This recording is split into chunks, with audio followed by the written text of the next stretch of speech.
Good morning, ladies and gentlemen. We are here at the Board of County Commissioners public hearing.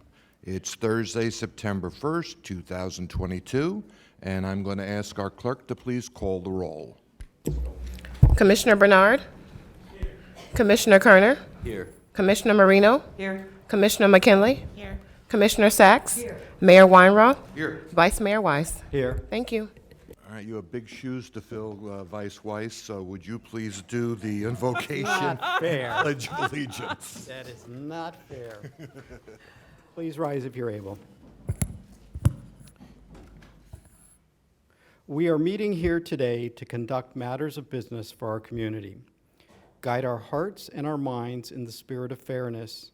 Impart your wisdom upon our activities so that our affairs may reach a successful conclusion. Thank you for being our source of guidance today. Amen.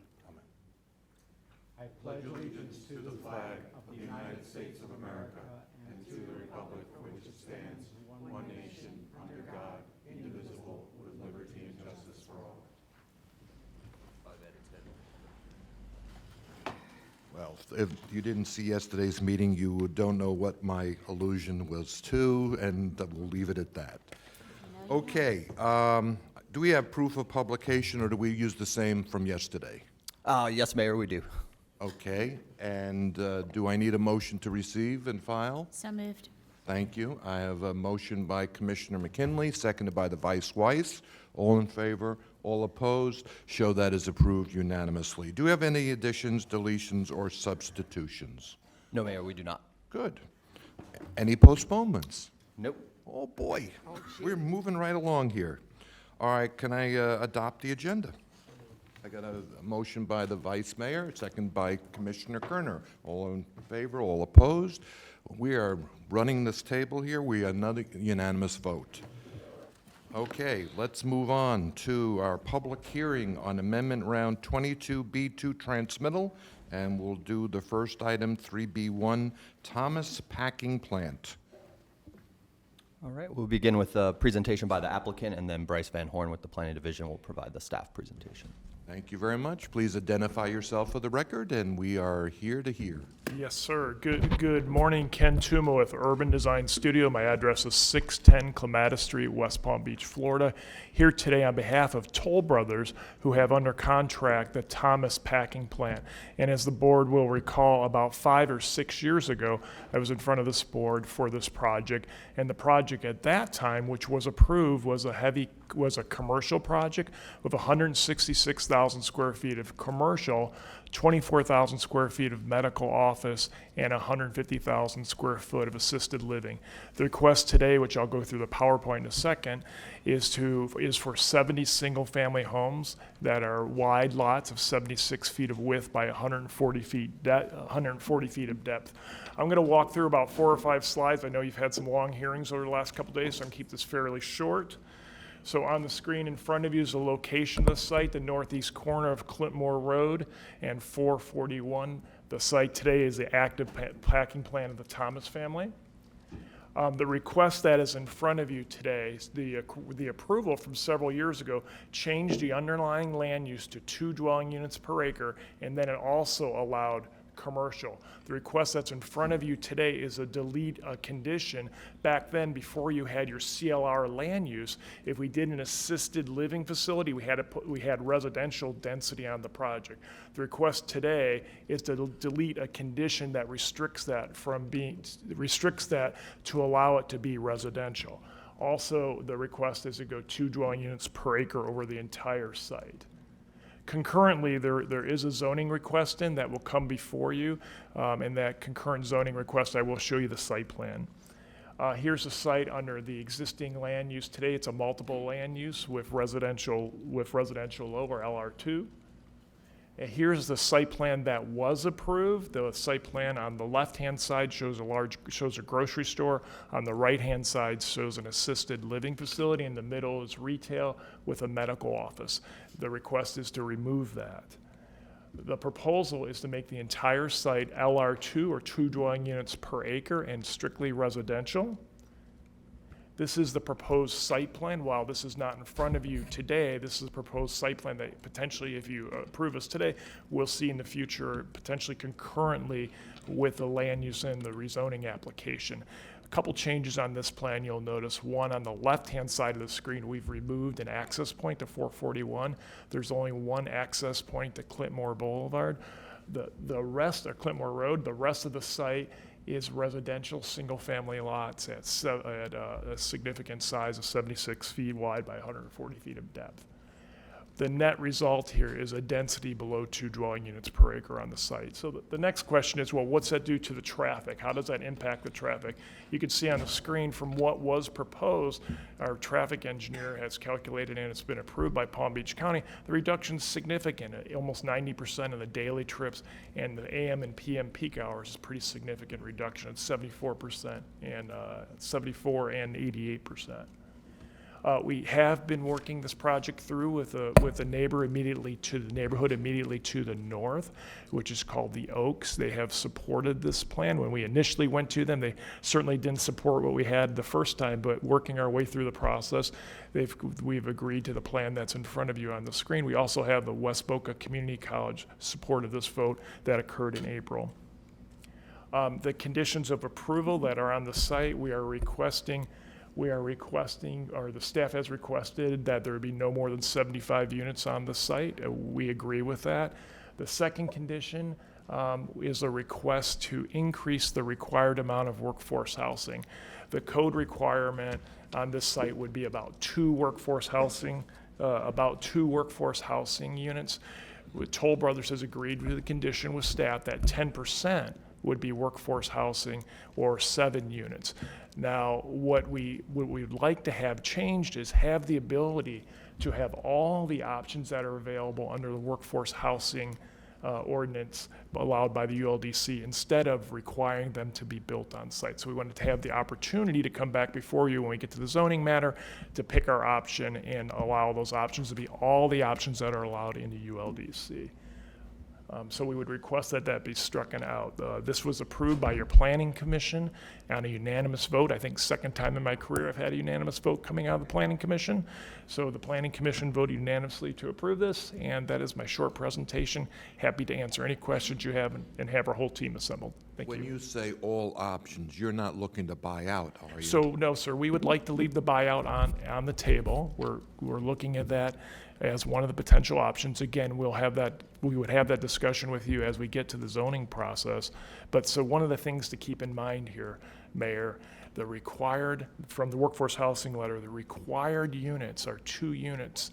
We'll be providing 7, and if we did a buyout on that, just kind of putting everything aside, if we did a buyout on that, by the 7 units, and we took that number and divided by the 2 required, that would mean that those 2 required would be $441,000 for each unit, while the code's $126,000.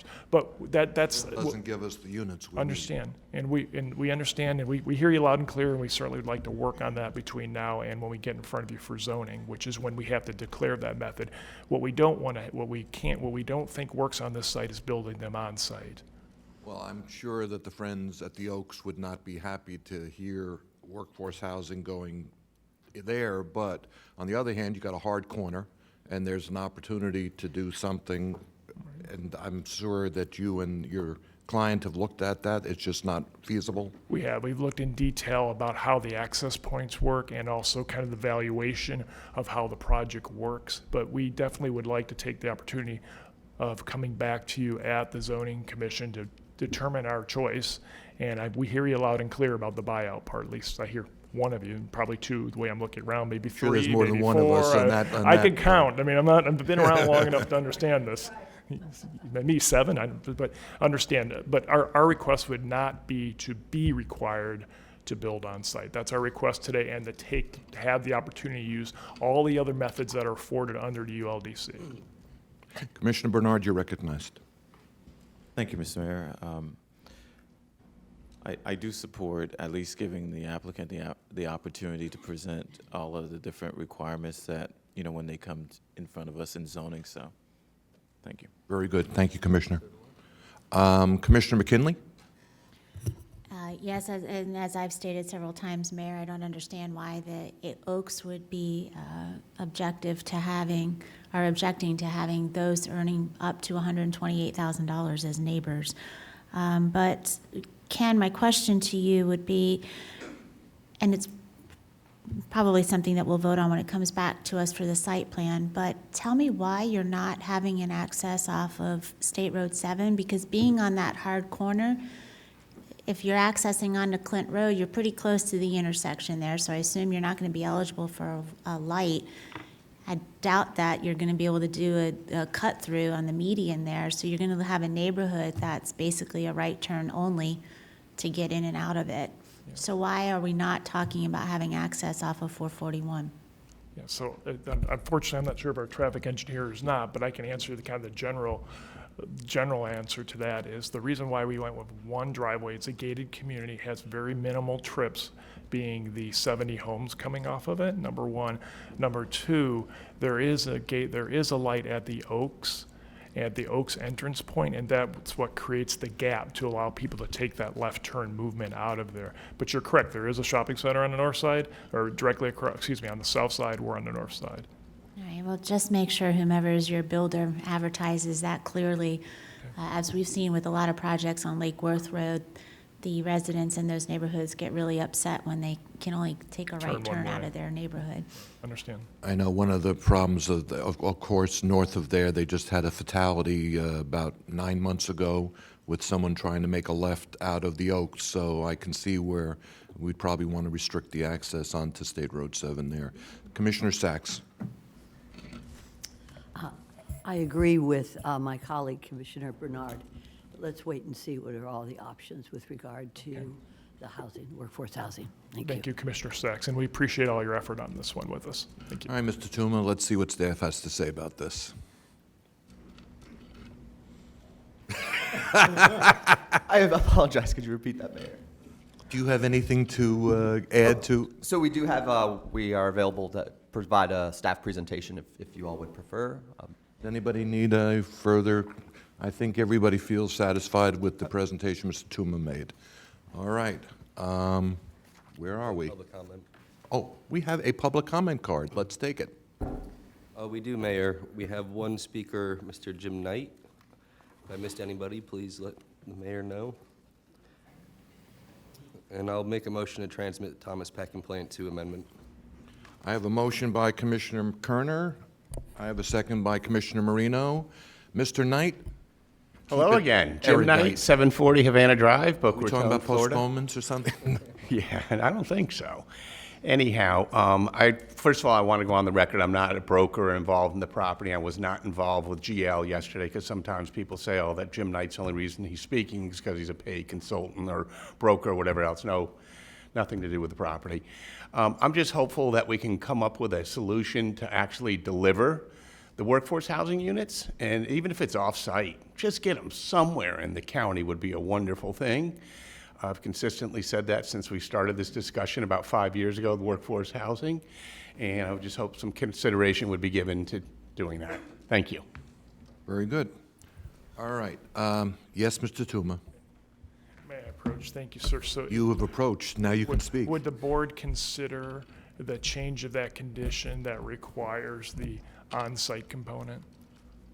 And that we would be allowed to use all the options available? What's in the motion right now?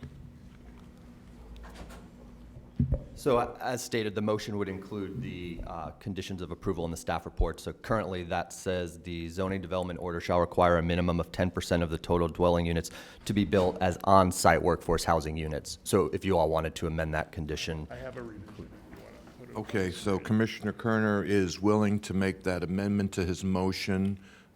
And my second, are you going to accept the amendment? Okay, so so. simply striking out the on-site. Right. Okay. Thank you. Okay. All right, we have a motion to transmit the Thomas Packing Plant, easy for me to say, Packing Plant 2 amendment. Seeing no, Vice Weiss, you are recognized. Thank you. I just, and I'm okay with the off-site, and I will agree to move this forward. However, I don't support the buyout option and would like to see that we actually end up with getting units built somewhere in Palm Beach County. I think Mr. Tuma heard that loud and clear. All right, Commissioner Sacks, one last chance. Anything to add on this?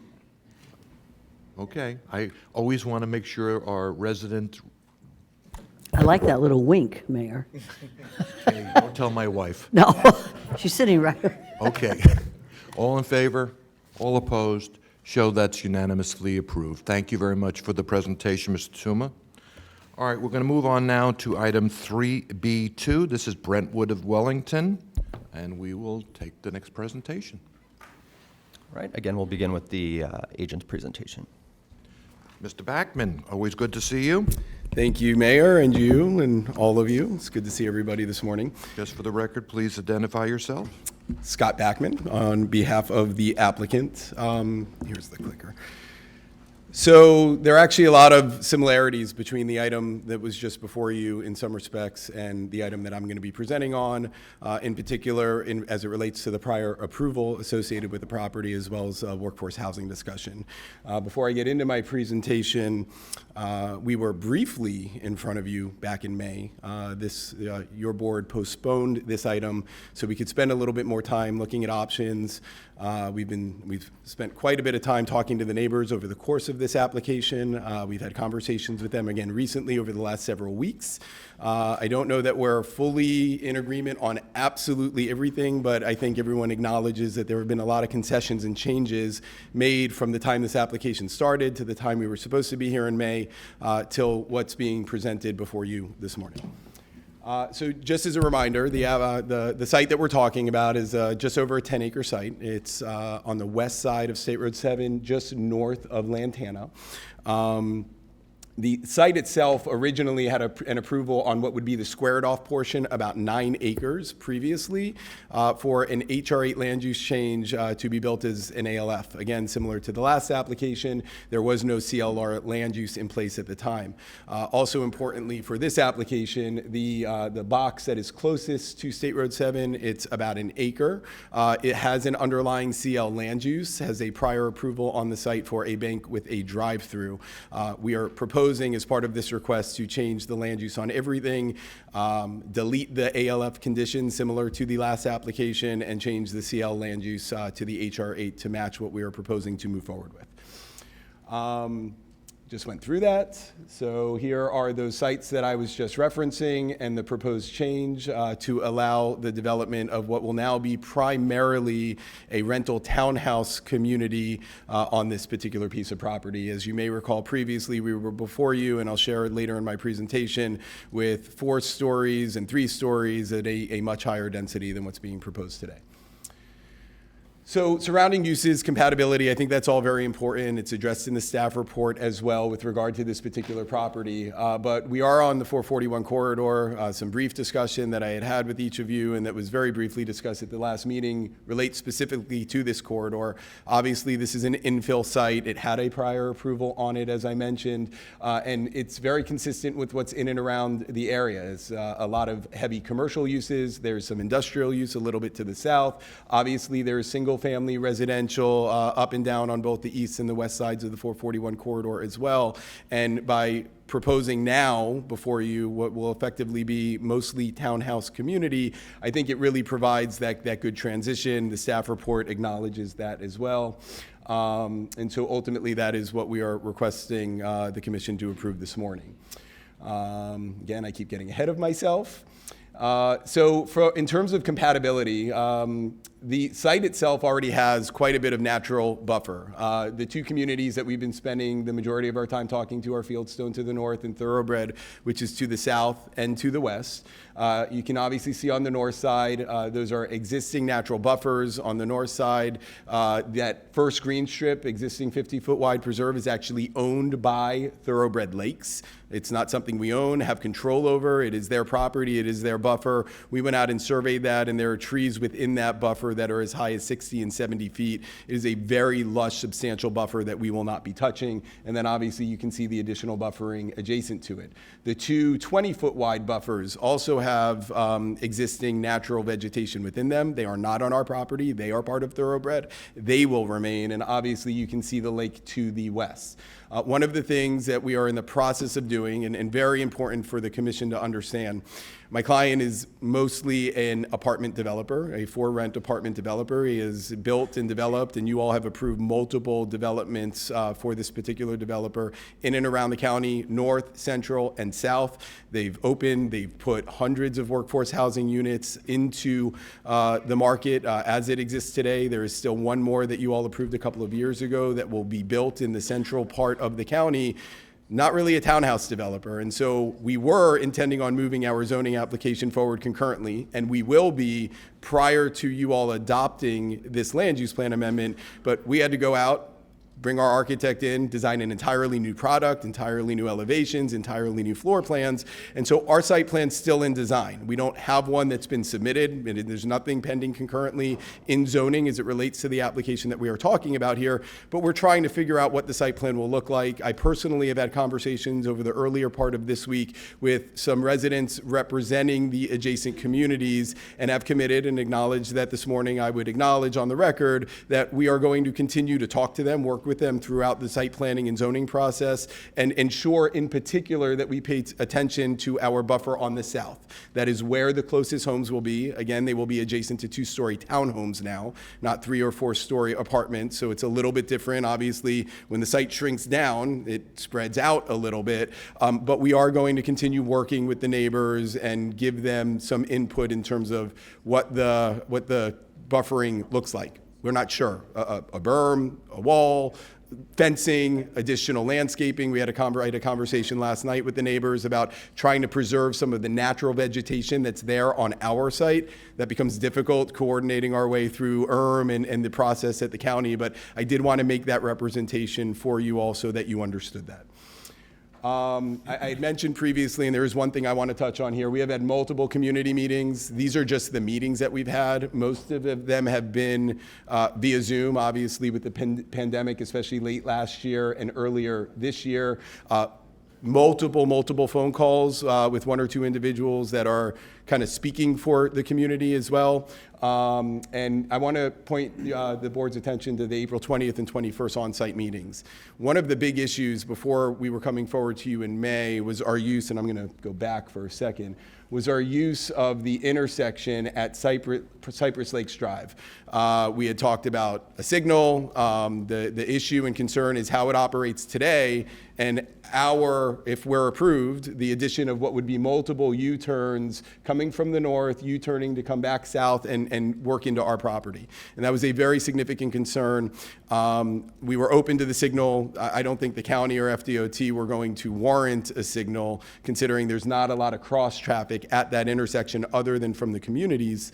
But what we were able to do was go back after the May postponement and push pretty hard with FDOT, and they are going to approve a left turn into our property. So there will be a median cut. We'll reconfigure all of that, continue to coordinate that through the zoning process, but that will help alleviate some of the traffic and U-turn concern from the community. And again, I know that at least it's been appreciated in what's been expressed to the community that we've been able to accomplish that as well. So lastly, I just kind of wanted to reiterate for the commission, this project started as a proposed 4-story, 194-unit development along what we, at least as the developer, envision being a very significant transportation corridor, an infill site. I think at the time, the original project was going to provide right around 50 workforce housing units. And obviously, we all understand the critical nature of that issue. You just discussed it on the last item as well. We brought the site down as part of our planning commission and discussions with staff to 3 stories and 178 units. At that point, staff recommended support of the project, and I think we were at 45 or 46 workforce housing units. There were still issues and concerns that needed to be addressed from the neighbors and others that we had been speaking with, and so we are before you today. Our application has been officially amended to a 2-story restriction. after today and moving forward with the concurrent zoning application, it will be a two-story residential community, 132 units maximum, obviously all dependent on what our site plan can accommodate. And in addition to all of that, obviously, the traffic issue that we've been working on. So I think you guys always encourage, I try my best to figure out how to work all the various components and the parties involved, and I think we've really made a lot of progress on this one to bring it before you here today. Staff has modified their conditions slightly. Everything's been reduced a little bit. I believe at this point we'll be at 32, I can't remember the exact number, but 30-something workforce housing units with the 25% on-site requirement, subject to the land use plan approval. Yeah, 30. And as I mentioned, the two-story height restriction, and staff continues to recommend approval, and we hope that this board will transmit. Thank you. Thank you very much, Scott. Staff? All right, again, so staff did present at the May BCC hearing on this. That was a pretty thorough presentation, so I'll leave it to the board if you would like a staff presentation or not.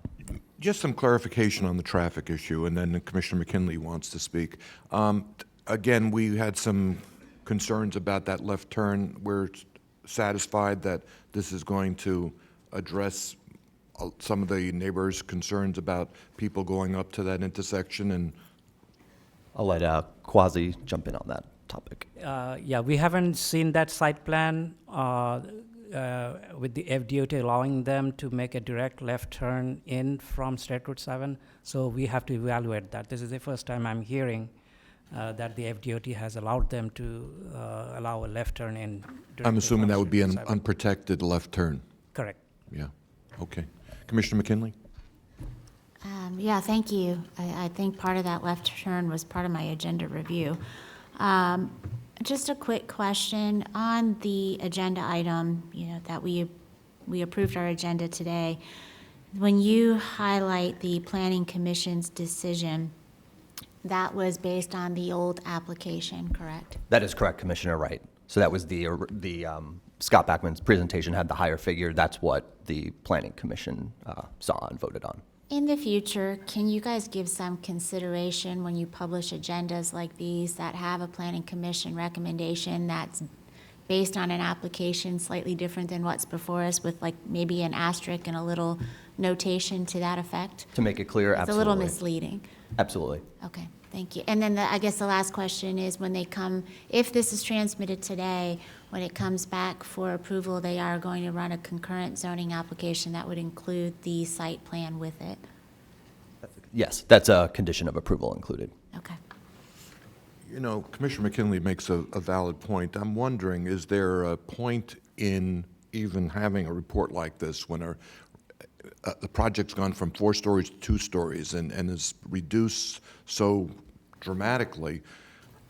What's our process? At what point do we think that maybe it should go back to that deliberative body to have a second bite of the apple? I mean, right now, we have a 6-5 vote. Obviously, it was on the cusp.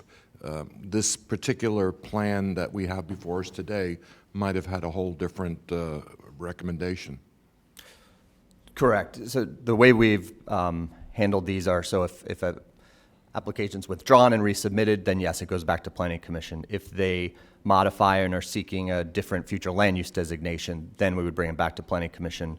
When there's, say, a reduction in density or intensity, but it's essentially the same request for a future land use designation, we have not brought those back to Planning Commission. All right, that might be something we want to give some consideration to. Commissioner Marino?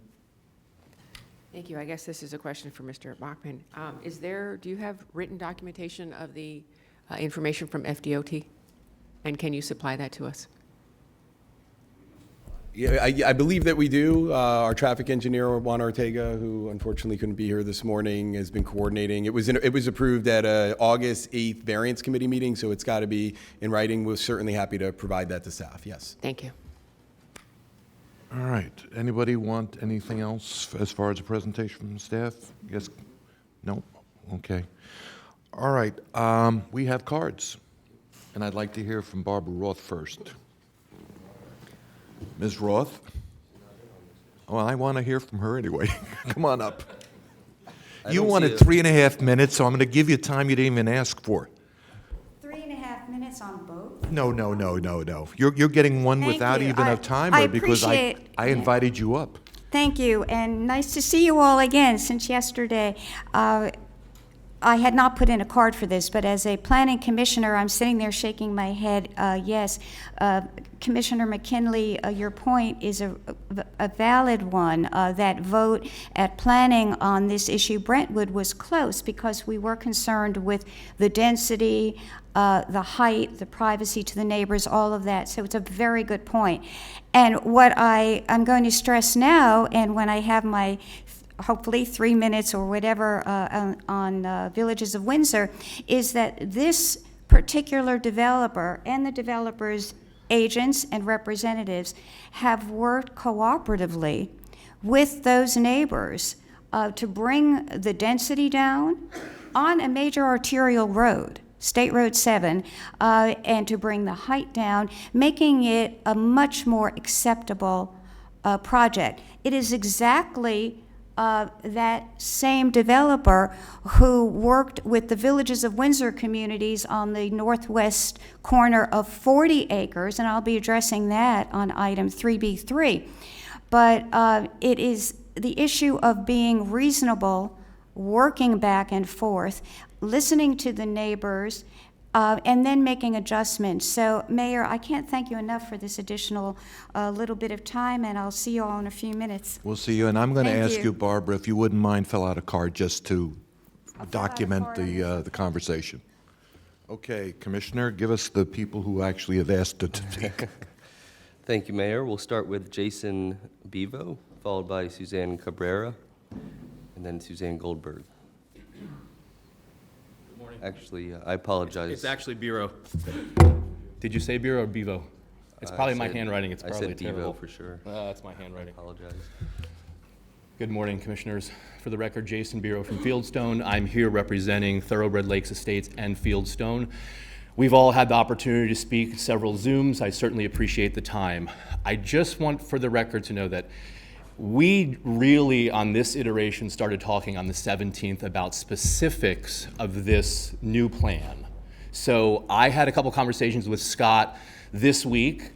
It probably would have been best that I was speaking to him prior to that, and I think I made you all aware of that would have been beneficial, because we still have some concerns. We have some concerns around the density, as we all spoke about, but there are a lot of positives to this particular new plan. And again, we haven't seen a plan yet, so we're still a little worried because of that density component. So if I wanted to briefly touch on the positives, the dedicated turn into the property, it's not going to solve all the problems, but it's a step in the right direction. And obviously going from 4 to 3 to 2 is very helpful for the aesthetics component as well as the views of all of our neighbors. So we certainly appreciate those efforts, and as we let you know when we spoke to each and every one of you. What I want to recognize is it's still a lot of ask for this builder. And we think our goal has always been to be as reasonable, as understanding, and as informed as possible so that we could work with them and come up with a solution. And we are so close to a solution. We actually have today, representing the neighborhoods, just 2 conditions that we'd like to see or ask for your help with. So the first, we understand that staff has recommended that they cap it at the 2 stories and at the 132 units. Would we rather see something like 10 to 1? Yes, we think that would fit much better in this property. Again, we only ask you to consider that thought. We've walked this property. We've lived there 15, 20 years, most of us. And as a low residential community, we'd like to keep that feel in the neighborhood. So that's what we ask. The biggest concern, the second largest concern, is that buffer area around the west side and the south side, which is the Thoroughbred side. I live on the Fieldstone side. There's a nice buffer there. We're not concerned about that. But for our neighbors in Thoroughbred, that south side and the west side are going to be compromised. They have a 20-foot buffer, as Scott pointed out, that's foliage, that's mature, is going to stay there. We would ask, from a condition basis, could we require, similar to a 15-foot buffer that the county has set, could we put a condition in there for a minimum of, let's say, 50 feet of buffer to keep some of, or most of that existing foliage there, which would support a lot more privacy for those folks? To give you an idea, on their first plan, I'm going to ask you to sum up your... Mayor, oh, I will. Okay, so on their first plan, they had 115 some odd feet of buffer. If we can half that and have that as a condition, that would greatly help them. Commissioner Kerner, I think you want to ask him a question to help him have some more time? well, and I feel like I'm benefiting greatly from both what you're saying, but also the communication that you've had with the developer on behalf of the two communities.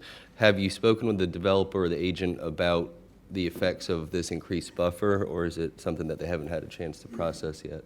Yeah, so as I mentioned, Scott and I just spoke on Monday. Again, it would have been better if we were talking prior, that we could have probably had a different conversation here. We have briefly spoken about it. As he mentioned on record, he's going to allow us to have some input. We just hope that having that buffer will encourage them to keep that existing foliage. And again, as you've walked the property, you know that it is very dense, and it's a great privacy for them too, for Brentwood as well. And it could probably save them a lot in landscaping. As we talked, some of you, we talked about that. It could probably save them as well. So it is a win-win. So if that scenario was practical from their standpoint as well, would you be okay with, or would your community be okay with the current ask in terms of the We density? would. Okay. Yeah, we want to see some shovels in the ground. So we would. And I'm happy to take a tape measure out there too and measure off with them. You know? Well, we'll hear from the agent at some point on that issue. Thank you very much. Excellent. for I your appreciate your comments. time. Thank you again for your service. Thank you. All right, we'll have Suzanne Cabrera, and then we'll have Suzanne Goldberg. Good morning, Commissioner. Suzanne Cabrera from the Housing Leadership Council. I got back late last night from our statewide affordable housing conference. We had 1,100 attendees, by far the biggest conference we've had. It's undeniable that affordable housing is a crisis, and everyone recognizes it. And I also want to tell you that Palm Beach County was recognized as having the most effective inclusionary zoning program in the state, and probably one in the nation. I got that article. I was already up there working on the conference on Sunday, and I was so disheartened because that is really tough what you did with the inclusionary zoning program. Patrick and I often lamented how difficult it was. You change one thing, everything else changes, getting everyone on board, and until you get into it, you don't really know what you're doing, but and how things will affect things. But you all had the foresight to do that and really tried this when no one else did. We've had a couple of kind of namby-pamby optional voluntary programs, but this one has by far produced the most units. And I think I see an award in your future at our statewide housing conference for the work you've done on that. I mean, I really want you to feel proud of what you did. I mean, is everything perfect? Absolutely not. Was this an amazing program that nobody else was doing back then, and we held on to it? Of course it is. But back to the development at hand, because I know that's what we're talking about. This is where the rubber meets the road, and this is where it's so important. We can throw all the money in the world, we can throw bond money, state, federal money, but if we can't get the units built and the density we need, it's not going to make any difference at all. And that's one thing I'm concerned about. We're trying to set up everything to make sure that these developments happen. I am thrilled to hear about the back and forth between the neighbors. Not quite as thrilled that the density went down so much, because we need those units. I'm not telling you anything you don't know. My son, who's been living with me since 2 years ago when he graduated from FSU, is trying to look right now, can't find anything. And he and his friends have good jobs, and I'm getting kind of tired of them, so I personally need you. No, I love him to death, but it gets awkward. We have a small townhome. I don't have room for a kid that age in my townhome. But I'll keep him forever. So, but we really need to get working on this. I think this is an example of a great development, a great back and forth, and we will try to do our best to make sure that this kind of thing happens in every development. And I know it's a tough negotiation, but I really support it. And I really want the higher densities, but at this point, I'll take what I can get. But it's so important that we start actually getting the units on the ground. And I will keep you posted on your ward and who needs to come up next year for a conference. Thank you, Ms. Cabrera. Hi, I'm Suzanne Goldberg. I'm a resident of Thoroughbred Lakes, and I just wanted to say thank you for your time. Mr. Bachman, when he spoke, he indicated that this project is consistent with what's in the area. I just want to point out as a resident that that is patently false, simply because the highest density in the area is the Wellington apartments, and that's across the road from us, and the density there is 5.5 residences per acre. So I just wanted to make that clear. Workforce housing, the purpose of it, and we are, I will just reiterate, as we said in all of our meetings with all of you, that we are in support of workforce housing because our neighbourhoods, both of our neighbourhoods, we are the workforce. We are nurses, there are law enforcement officers, teachers, public employees, Walmart employees, you name it. We are the workforce. So we're not opposed to workforce housing, not in any way, shape or form. What we are pushing back on is the overreach when it comes to density, because the workforce housing program, as we understand it, is supposed to provide affordable housing for people who need it, like us, while also maintaining consistency with the existing community. And when we are packing in density of this level, it's just not, it's just completely out of place. And it would be by far the highest density in the area. While we do appreciate that it has come down from 4 stories, we are still concerned that we're looking at once, basically the builder is taking advantage for profit of the workforce housing program to pack in higher density, and that's to the detriment of our community. And with the existing ordinance that we have in place, it's supposed to be there to protect our community from this happening, and we have made concessions too. We have made huge concessions. The difference is the builders will pocket their profit and walk away. We're the ones who have to live with this. And so I would ask that you all please listen to the community and hear that there's been a lack of transparency. We've been working hard trying to, we had issues over the summer where we weren't able to get in touch with the builder. They weren't, returning calls or messages, and all of a sudden they resurfaced. And we just feel that we've been strung along, and we are the constituents. We are the people. We represent approximately 390 homes, and we already live there. So please take this into account when you're considering just the massive density and also the buffer. We live there. This is our home. Thank you. Thank you so much for your comments. Mayor, the final public comment card is Renee Shaheen, who does not wish to speak but opposes the high-density rental property in this location that will decrease the quality of life in all they're currently residing in the community. Traffic is already a problem in this location. We value home ownership in this community. Okay. Commissioner, your light's still on. Did you want to speak? I did, Mayor. So, speaking for myself, I do very much appreciate the dialogue and negotiation that's gone on between the property owner and the community. I still have concerns after meeting with the community residents about the ultimate density of the project. I had asked you during our meeting, I believe, about the dwelling units per acre on, is it Wellington Apartments across the street, yeah. Is it in fact at 10?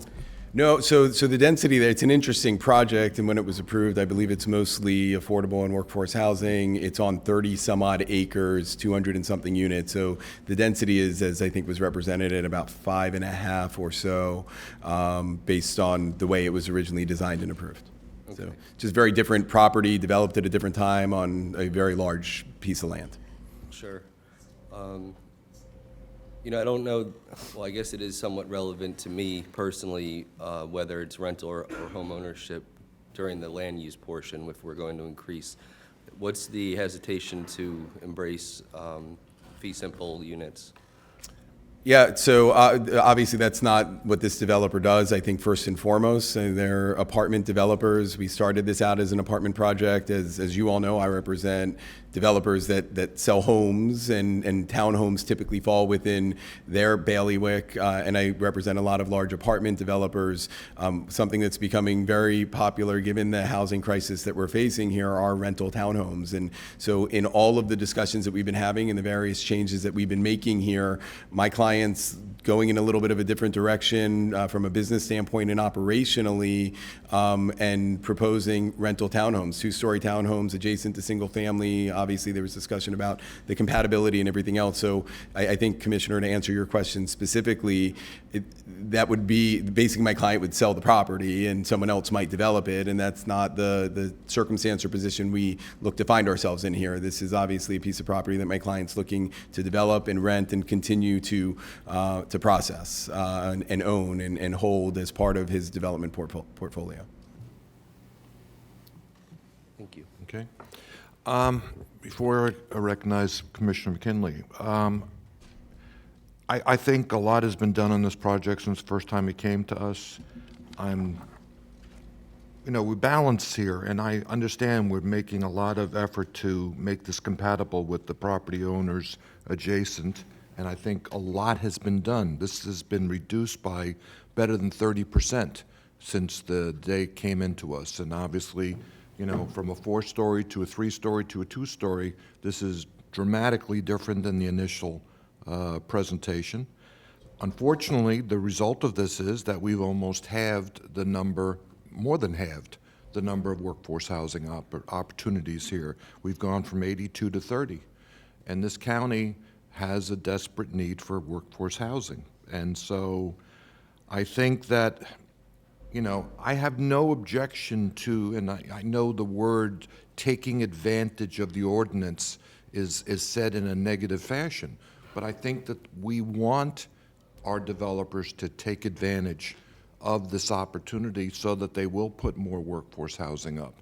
And I think that at this point, I think this developer has done a yeoman's job of trying to meet the neighbors' concerns.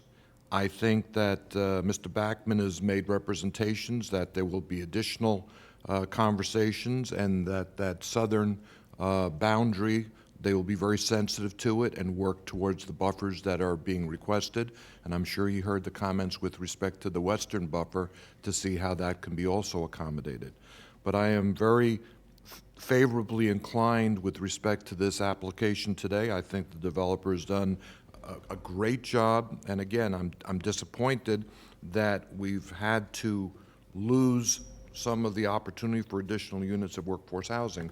But I think at the end of the day, I think we have a compatible project here, and I will be inclined to support it. Commissioner McKinley.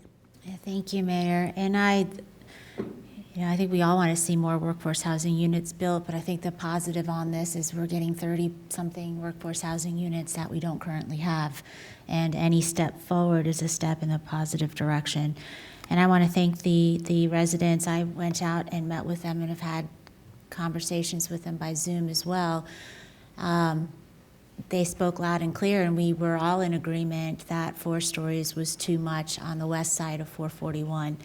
And so I want to thank all the parties for coming together and bringing that down to 2 stories. I don't think there should be anything greater than 2 stories on the west side of 441 on this part of the county.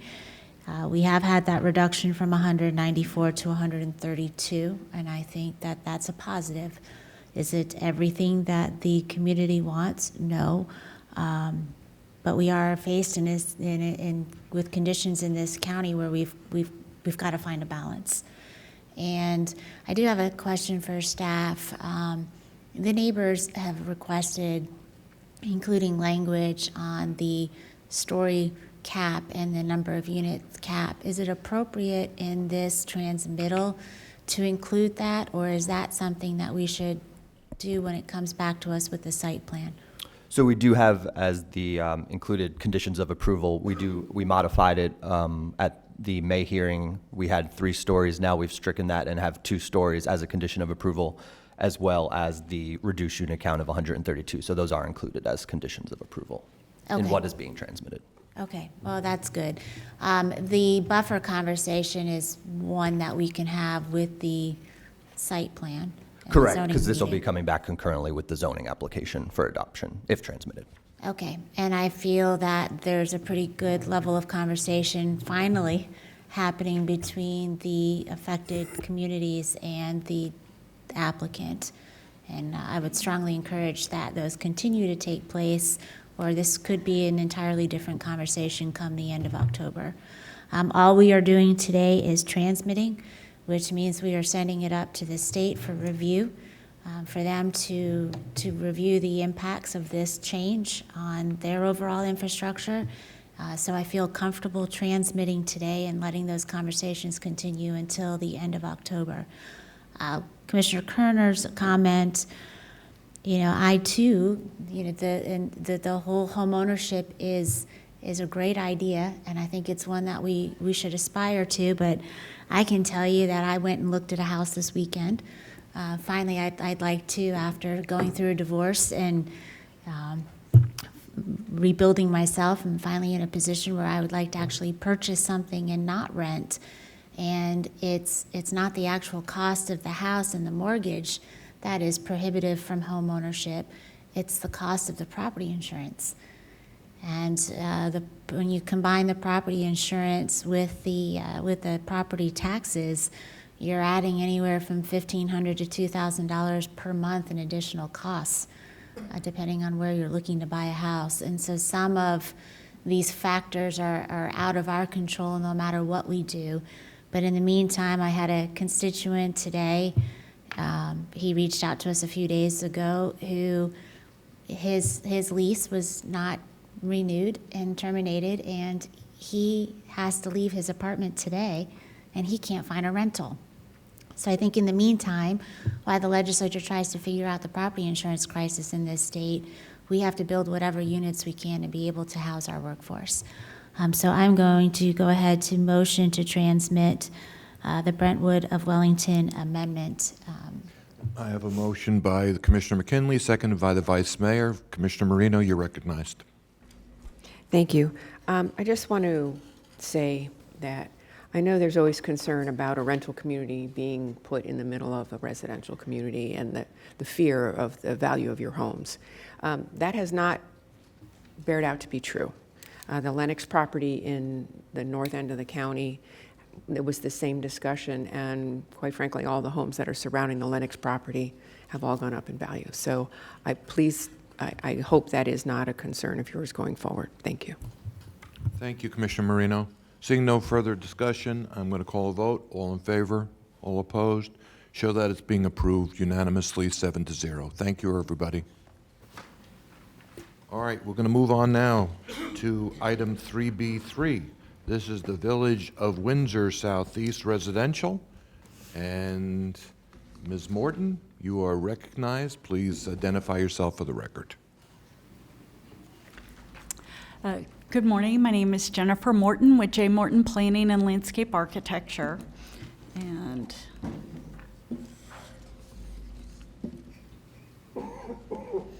the subject property is located at the southeast corner of Lyons Road and Hypoluxo Road. The site is 11.84 acres in size, and we have a request before this board to transmit the comprehensive plan amendment to change the land use from CLR2 to HR8, subject to conditions. Now, this item was before the board back in May. We did a full presentation showing compliance with the comprehensive plan and the criteria established in the comprehensive plan. Staff also gave a full presentation. We took a postponement to have the opportunity to present to COBRA's growth management. Before we presented to the COBRA Growth Management Board, we had multiple meetings with the most directly affected communities to this project, primarily Valencia Shores. If this project is transmitted, we would come back for adoption with a zoning application. At the earliest would be the end of November. Staff is recommending approval of this request, subject to conditions. The Planning Commission recommended approval of this request, subject to conditions. We presented the project to COBRA Growth Management, and they recommended denial based on 3 issues. 1 was incompatibility with COBRA area, 2 was the building height, and 3 was the term hyperdensity. After following our presentation to COBRA, we made a presentation to the Housing Leadership Council. Housing Leadership Council also approves this project. So my presentation is going to focus on the 3 issues that were raised by COBRA. First is compatibility. So when you look at the compatibility of this intersection and the compatibility of this property with the surrounding land uses, you'll notice that this intersection is identified for density and intensity. The land uses on the northeast and the northwest portion of the project call for commercial high and residential densities.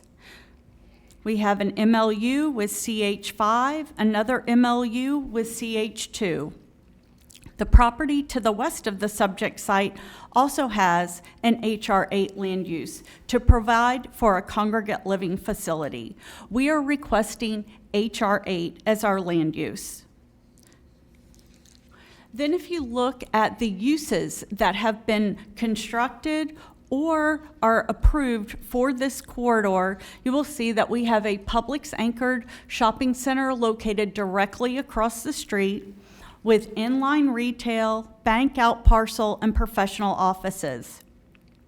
On the northwest side, the project has been approved with a 3-story multifamily building. It's approved for 194 multifamily units. That's more units than what we are requesting. In addition to the 194 units, it also has approval for retail and a restaurant with a drive-through. It's about 30,000 square feet of retail. So on the north side of Hypoluxo Road, you have approval for over 500 units between the 2 projects and over 100,000 square feet of commercial. To the west of the subject property has been constructed a congregate living facility. It also is a 3-story building with a maximum building height of 38 feet. It has 510 beds and it has over 400,000 square feet. So on 3 intersections, buildings have been approved and constructed reflecting a 3-story building height. If you look at our project, the 11.8 acres, and you take this same site, we're requesting 187 units. On the property catty-corner to this site, they have for approval 194 units and 30,000 square feet. So we are less intense than what was previously approved for the property across the street. You know, there was a lot of discussion about this project not being compatible with the area. And compatibility doesn't mean that the uses have to be exactly the same in density or intensity. Compatibility can be obtained when uses do not adversely affect each other. And I think you've heard comments from the public, and I've heard this board say that you can have single family next to multifamily. It can be compatible. And there's already a lot of density and intensity located at this intersection. In the staff report, it talks about compatibility. It says that development of this site at a higher density is consistent with the comprehensive plan, because the comprehensive plan talks about focusing urban development at appropriate locations within the urban-suburban tier. And then if you look at, from a compatibility standpoint, what is currently approved for the site? Actually, before it's currently approved for a congregate living facility, a 3-story congregate living facility. Before that, it was a school and a daycare center. So the school and daycare center actually generated more traffic than both of these projects combined. However, I'm going to review our proposed project against what is currently approved. So if you look at setbacks, the currently approved plan with the 3-story building, that building is set back 109 feet. When we went through the approval process for the congregate living facility, one of the things we continued to hear from the residents of Valencia Shores is, can you move that building any further to the north? And maybe move the retention along the south side. Because of the shape of a congregate living facility building, you have to centrally locate the dining facility and the amenities. We were not able to move that building any further away from the south property line. However, in the new plan, because the buildings are broken up, it's not one large building, we were able to move that 3-story building further away from our south property line. And in turn, we actually moved the parking further away from the south property line. And then we were able to relocate the dry retention that was along our east property line to our south property line. Again, trying to work with the residents and to address some of their concerns about the 3-story building and the proximity to the south property line. That did push the project further to the north to Hypoluxo, but Hypoluxo is a major east-west roadway, and on the other side is a commercial shopping center. And finally, access. We have the exact same access points that we had in the previously approved plan. Right in, right out on Lyons Road, right in, right out on Hypoluxo Road. And the property to the east of us, I was asked how we do have an access easement to that farm area just to the east of the site. In the staff report, staff addressed compatibility, and staff actually recommended conditions of approval requiring building separation and limiting the height of the buildings. So this is our site plan. The site plan is actually not before you today, but we have submitted a zoning application and we have presented the site plan to the residents as we talk about the details of the project. I think it's important to note that we do have a condition of approval on our land use that limits the southernmost 150 feet of the project to be used only for landscaping, for parking, for wet and dry retention. And so the southernmost building must be at least 150 feet from our south property line. We agree with that condition of approval. On our plan, we are proposing one 4-story building. That 4-story building is tucked between the the adjacent 3-story buildings. It will not be viewed from Valencia Shores. It will be viewed from Hypoluxo though, but that again is across the street from a shopping center. We have a condition of approval that limits our 4-story building to be at least 350 feet from our southern property line. With this proposed site plan, we are able to provide 187 multifamily units, and of those 187, 47 are designated as workforce housing. Our density is 15.8 dwelling units per acre. So the next issue that was raised addressed building height. Now, this building is actually the congregate living facility elevation for the currently approved project. It's not a small building. It's a 3-story large structure. We're proposing to to basically break up the building masses and have smaller buildings. The issue, I think, at hand is whether we have all 3-story or if we're allowed to have that 4-story component. And I just want to make the case for having that 4-story building. If you look on this graphic, you can have a 3-story building with a pitched roof. Now the county measures building height to the midpoint of the roof, but to the peak of the roof, a 3-story building with a pitched roof is 42 feet in height. You can also have a 4-story building with a flat roof and a parapet. That building height is also 42 feet in height. So from a massing standpoint, it's exactly the same.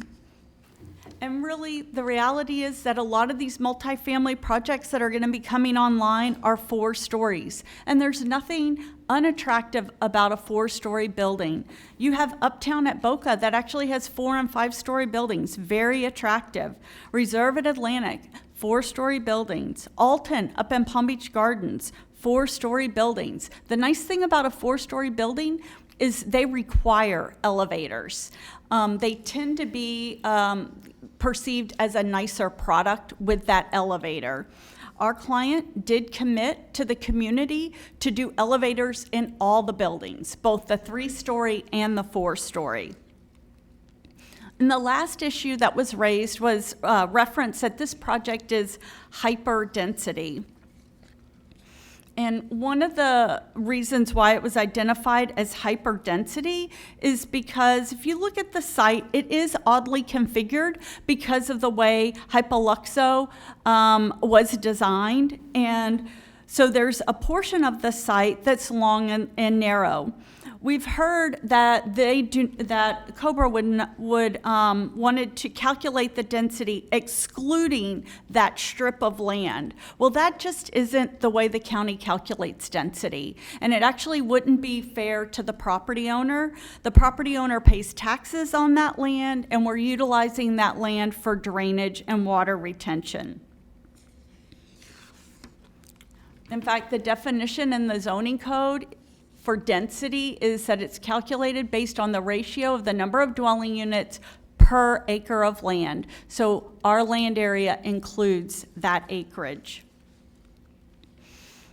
And when you think about hyperdensity, you think about maxing out the development, utilizing every strip of land and putting as many units on there as possible. Well, our client is not doing that. Our client we've had multiple meetings with the directly affected neighbors. We've worked our numbers, and if we were maxing out the project, we would be requesting approval for 207 multifamily units at a density of 17.5 dwelling units per acre.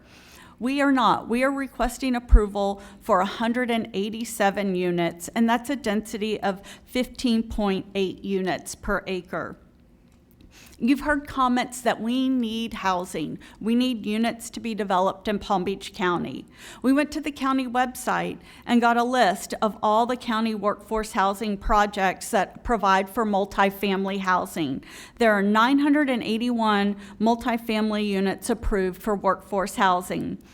With this project, we would be adding 47 units to that pool. That's almost 5% of the total number of workforce housing units for multifamily that have been approved since the inception of the program. This is a spreadsheet that my client prepared identifying projects that are located within Palm Beach County. Some are located within the Cobra area, some are outside the Cobra area, but you can see the densities range anywhere from 25 dwelling units per acre to 13.5 dwelling units per acre. Our project at 15.8 falls just below the median. And then this is an aerial of the subject property is identified by a star, kind of that red highlighted area. But you see, Palm Beach County is building out. There's very little land left. Mostly infill parcels are coming forward with the density bonus. So we looked at this area to see how much workforce housing currently exists in the area. We went up to Lantana Road as the next major intersection. We stopped at 441 because west of 441 is the rural tier and does not have a workforce housing component requirement. We went south. Normally we would have gone down to Boynton Beach Boulevard, but up until last week, the Ag Reserve was exempt from workforce housing. So we went to the edge of the Ag Reserve line, and then we went to the Florida Turnpike. West of the Florida Turnpike are communities that have been there for 20 and 30 years, such as Lake Charleston.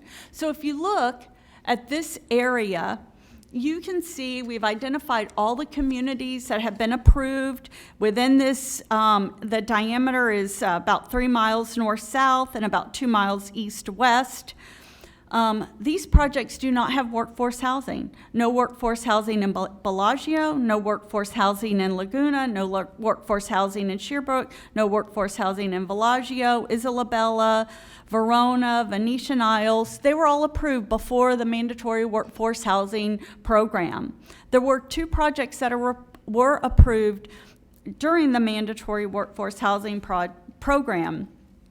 And those projects are directly across the street from our site. The first one is Windsor Place.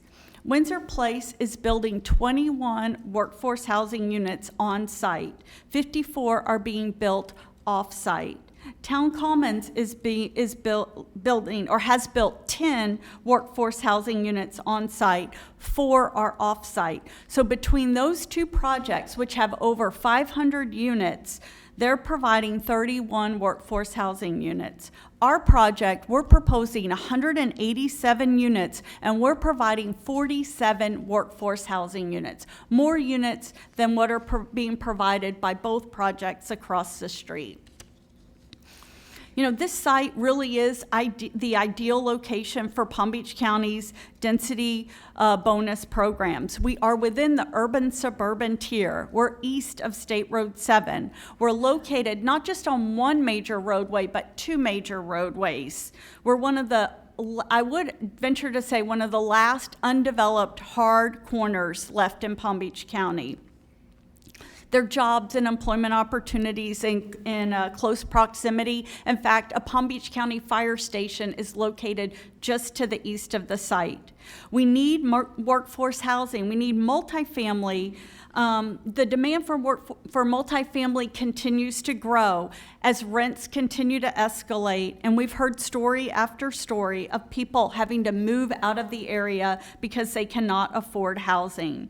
If this project is ultimately approved, the first step would be the transmittal, but if it's approved, this would be 5% added to our workforce housing inventory.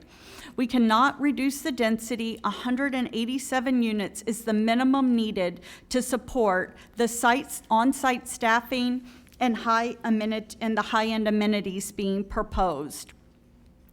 In closing, we've tried to work with members of COBRA. Normally, my goal is to come here with a letter of support from COBRA.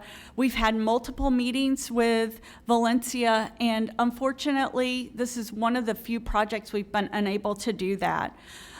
They've asked the developer to reduce the number of units and to reduce the height. He's already reduced the number of units from 207 to 187. The developer cannot reduce the number of units anymore. The project needs 187 units to absorb the fixed construction costs and to provide for on-site staffing, which is important for the maintenance of the project. There is an economy of scale that is needed not only to support the workforce housing units, but to deliver a quality market rate project, and so that those market rate units can have a reasonable monthly rent. As I presented, This area does not have a lot of workforce housing. We are proposing a quality project that will make a positive impact on the housing crisis. 15.8 units per acre is not hyperdensity. We are proposing a sustainable development pattern for Palm Beach County in the urban-suburban tier. Your professional staff is recommending support for the project. Planning Commission recommended support for the project. You're going to hear from Housing Leadership Council, who is the eminent authority on our housing crisis. They are supporting the project. So I respectfully request that this board transmit the project as presented. Thank you so much for your time. Okay, thank you, Ms. Morton. Does staff want to give us some input? Similar to the other items, this staff did provide a presentation at the May BCC comp plan hearing. It's, up to the board if they would like a staff presentation. So let's talk about hyperdensity, this term that is being bantered about. Does staff feel this is hyperdensity? I mean, obviously they're entitled to the benefit of that spur over there on the right-hand side. Right, that's correct. There's nothing in the comp plan or code that excludes a portion of a property just because of the shape that would not apply towards density. That's correct.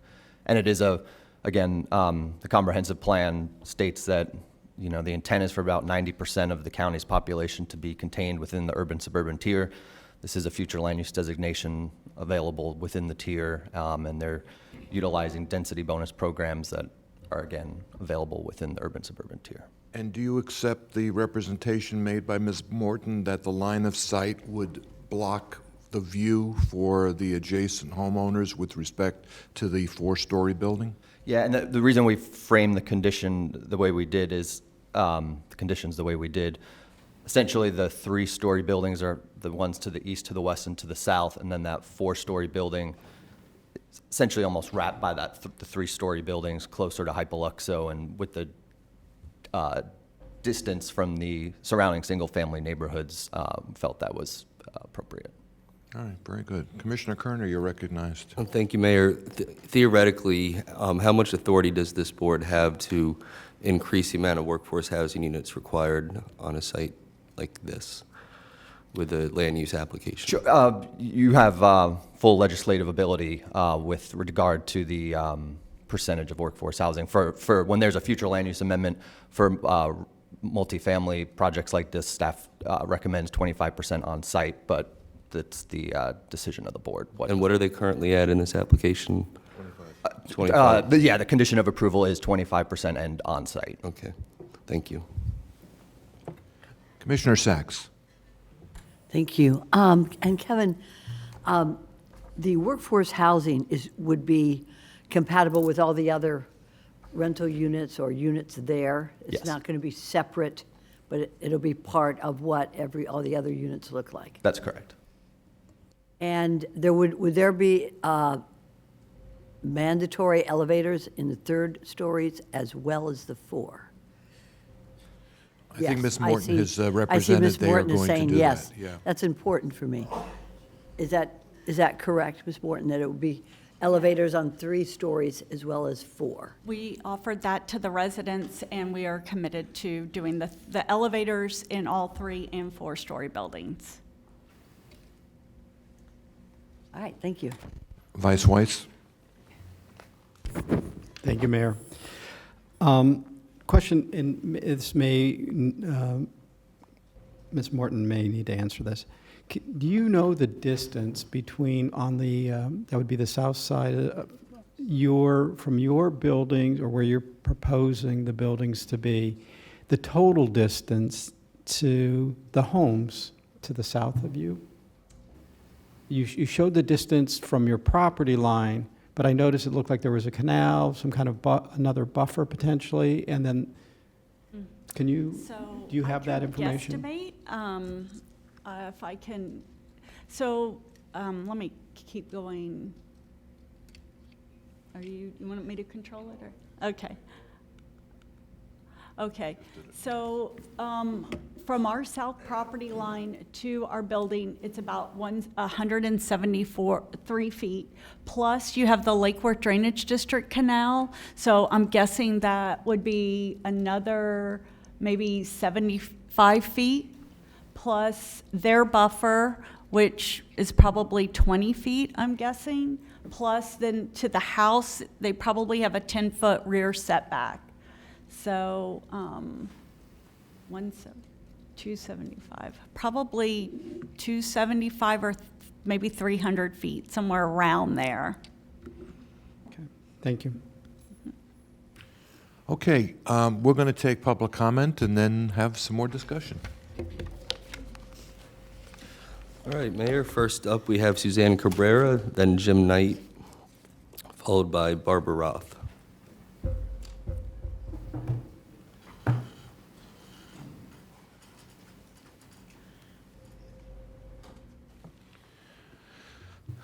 I bet you love the idea of some more workforce housing. Yes, yes, and I like this side because I can see the clock, so we need to put a clock over here. But once again, Suzanne Cabrera with the Housing Leadership Council. And we have heard about this project. We did support it, had a long conversation about it, and feel, once again, this is a critical yes. We really have to show that we can get this done when the rubber hits the road. And I'm just so concerned when I hear about how people characterize renters. I hear that they reduce the quality of life. I've actually heard that they're transient lately. I mean, renters, after the housing bubble burst, a lot of people said, I'm not doing home ownership. Like, I'm done with it. Millennials, Gen Z, whatever the numbers are, they are going to choose not to be homeowners after what they've seen parents go through. And when you first move to Palm Beach County, typically you want to rent. I know when I moved here 35 years ago, like, I have no idea. I couldn't afford it either, but I had to find out Palm Beach County, north, south, west, everything, and decide where I wanted to live. And then, unfortunately, we have so many people that have no choice but to rent. And I can't stress enough that, you know, it's just reaching a critical point. We don't do direct service, but I get calls every day telling me that people can't rent. And we're down to almost a simple supply and demand when we did our housing needs assessment. And that only covered the years 2010 to 2019. We found ourselves 20,000 units behind at every level. And we're doing some updates with FIU. It's getting a lot worse. I mean, we're a popular place to come, so unless we're going to put a wall up on the northern part of our county, we got to accept the fact that more people are coming down here. And we can't go with the we were here first. I mean, when I first moved down here, it was quaint, going to Military Trail, you had a pack of lunch. I mean, it was just a different place, and people have to accept if you're moving in Palm Beach County, things do change and evolve. But I don't think any homeowner should have any concern about renters moving in. I just, you know, with the property values, with the starting price of these rentals, I think that people should feel very comfortable about it. They do beautiful apartment complexes, and as I said, who among us? I remember I asked this once, hasn't had a rent, and the person proudly said, oh, I never rented. I still live with my parents. She was 32 years old. I mean, come on. We have to have renters. Unless you're really privileged, that's going to be a step you want to take, and we want to have these quality rentals approved. So we really support the project. We feel they have gone above and beyond. Once again, I want more density. I've never even really heard of this new hyperdensity yet, and all I do is housing, but there you have it. But we really support this project. Thank you, Ms. Cabrera. Appreciate those comments, and I think Commissioner Kerner has a follow-up. Yeah, thank you for your comments. Suzanne, I'm going to ask you a question if you don't mind. You know, they were pretty general. The comments that you made were, you know, supporting density and supporting workforce housing. But most of your comments focused on dialogue that I'm missing about people or this board or somewhere along the line, people were attacking rental communities. Oh, not you guys. Has that been? It's the comments that come up, and typically, whenever there are, homeowners get nervous around renters. I don't know why, but every single time, a lot of the I understand that, but are you opposition. suggesting that Cobra or other people in this community are objecting to this because they're afraid of renters, or you're just injecting that into a general dialogue to this board? No, there have been a few. We have been working on this project, and of course, when anything's developed, I don't know why they think HLC has anything to do with getting stuff approved, although we do review the projects. That is a common concern we hear, that, I don't know, this is homeowners, and we don't really want the renters here. They're really not, what we need in this area. So, yeah, it's something I do hear frequently Okay. when we're Thank you. get involved in trying to get these approved. Thank you, Commissioner. People who own homes tend to, on average, stay only 3 to 5 years anyway, so, many a renter stays in for the same period of time. I also want to point out that one of my assignments for being on this board is to also be on the BDB, the Business Development Board, and they realize there's a critical shortage of housing, and they're now generating their own housing availability brochure for employers that are considering Palm Beach County, because they're winding up now where they're hiring employees and they're coming back 2 weeks later and saying, I have to reject your job offer. I can't find a place to live here. So it is critical. And we're applauding the fact that we're bringing UF here. It's going to make more jobs. It's going to make us more vibrant and attractive to employers and people living here. But we have no place for them to live. So we need to address this. And each one of these projects, we have to look at them as an incremental improvement to the situation we're living in now. And I think Commissioner McKinley makes a valid point. There are a lot of factors, not just the cost of rent. Obviously, if you can get insurance, it's very costly. And even the capacity to write insurance right now is up in the air, and we haven't had a hurricane in years. Mr. Shh, don't say that word. Right. Pooh. Jim Knight, 740 Havana Drive, Boca Raton, Florida. Mayor, Vice Mayor, Commissioners. Density is not a dirty word. It's been out there a long time that it's a dirty word. It's not a dirty word. We've had NIMBY, not in my backyard. Somebody coined the name snob zoning recently, and it was funny to see that article. I think this is an important project to move forward. It does provide 25% on-site, not payout, not buyout, so forth. I'm hopeful at some time we can get to the county where we actually say YIMBY, yes, in my backyard. It's happening in California and other places now, and pushing forward, we've come up with different ideas and creative mother-in-law suite where you can have a house behind your house in a number of the municipalities and so forth. I just think that this is something that will go further to help out with a housing crisis that we have. There's a $200 million bond issue. Even if that gets passed, that's a number of years before it gets done. And in closing, I just want to wish everybody a happy Labor Day weekend. But water quality, watch out. It's out there already saying avoid from Palm Beach to Boca Raton. Because of the runoff and so forth, the beaches have high concentrations of whatever the bacteria is. So they say go to the beach, but don't go in the water. So that was just, it came across my phone just a minute ago, and part of our discussion yesterday, maybe that can help clear that up. Thank you. Thank you, Mr. Knight. We appreciate those comments. All right, up next we'll have Barbara Roth, followed by Ed Brooks. Not allowed to do that anymore. And Rupina Paraconnor. Hello again.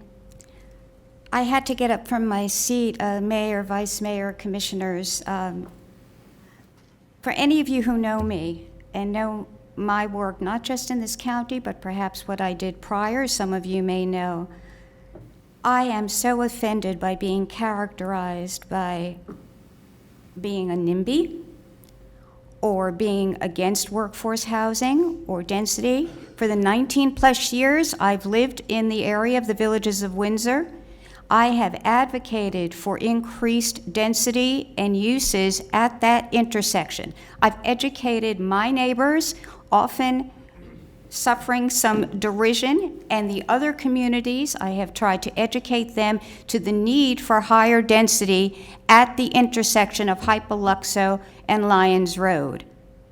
That is not State Road 7, US 441. It's Hypoluxo and Lyons, but I understood when I moved here and I looked at the maps, having worked on projects in New Jersey, that this was supposed to be higher density at the intersection, and I said, good, let's have a variety of housing uses and commercial uses, and that's how it's been built out.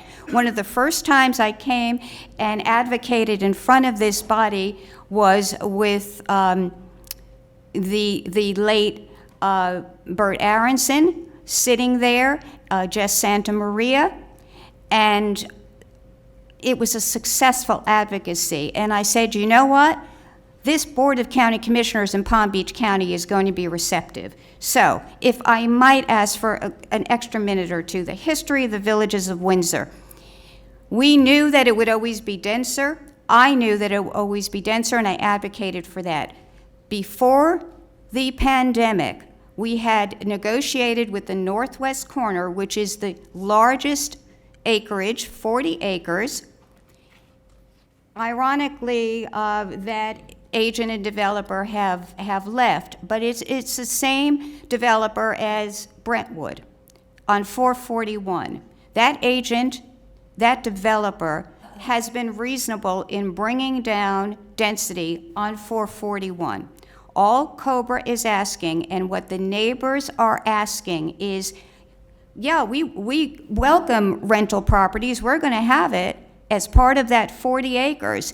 We came up with that idea. As a matter of fact, sitting with Jeff Brophy, who isn't in the room today, but he suggested a rental property product as part of the 40 acres on the northwest corner. And Bellagio and the Villages of Windsor embraced that. We said, we'll take that. In addition to that, there will be townhomes. This was before COVID. At that time, the approval on the southeast corner was for a congregate living facility. And Just to make this appropriate, since you're going over time, I'm going to ask you a question to let you keep going. thank you. We have the letter from COBRA today over the signature of Stephen Wallace. We understand that COBRA strongly objects to this proposal. Tell me why. The reason we object is because the term hyperdensity, by the way, was coined by one of your commissioners. COBRA had never used that before. You can't have it both ways on the shape of that property. Either you consider that dogleg piece, which the applicant is saying, well, we would be entitled to 207 or 209 units if you take in all of that, but we're not going to take in all of that because obviously we can't build on that. That's true, you can't. So what you've got are 10 buildable acres. All right, I'll give them the 12, but that doesn't bring you to 187 units. Even if you apply the density that you have just reasonably heard from Brentwood, even if you apply that formula, you don't come up with 187 units on 11.84 acres, part of which is that dogleg. 4 stories, COBRA absolutely cannot accept 4 stories. And in fact, one of the negotiations with Valencia Shores, and you'll hear a board member speak to that in a moment, the applicant had come back in and said, you know, we'll get rid of that 4th story on the 4th building.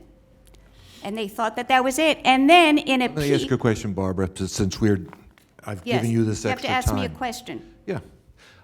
So there's 4 stories. I understand that it's difficult for you to swallow, but we've heard from staff that there is no line of sight impacts on the neighbors. We've also heard the developer say, I'm going to sweeten this by not only putting elevators in the 4-story, but I'll put elevators in the 3-story.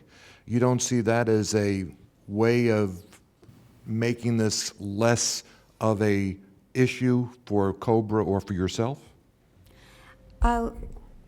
No, I do not, Mayor, and it's a fair question, and it's not for myself, it's for the area. In order, you heard the presentation that the whole project would be moved further to the north, which is to Hypoluxo, from which vantage you would see that, that higher, that 4th floor. When we talk about precedent in the area, we are very concerned about that. But recognize, it's 11.84 acres, but what you're looking at from there are 10 acres with these 4 buildings. Not 40 acres, not 37 acres to the southwest where there's a congregate living facility, and not 38 acres to the northeast where there's a Publix. And by the way, there are townhouses back there. And I must stress, in terms of the number of workforce housing units that have been represented from those other projects, yes, before the pandemic, there was a much freer transferring out of workforce housing units, but the total number far exceed what was represented here. There will be workforce housing units, they just are not on site. Now, at some point, if you want to impose that, but please recognize, this was pre-pandemic that northwest corner was negotiated with Mr. Scardino and agents, and they came up with that number, and they were allowed to transfer some of those out. So I've given you a little extra time. I'm going to ask you to try and sum it up, and I see Commissioner Kerner does have a question. He may also ask you to continue your presentation. Commissioner, do you, yes? I think you've answered it, but, you know, I grew up on Hypoluxo Road, and I've watched it change.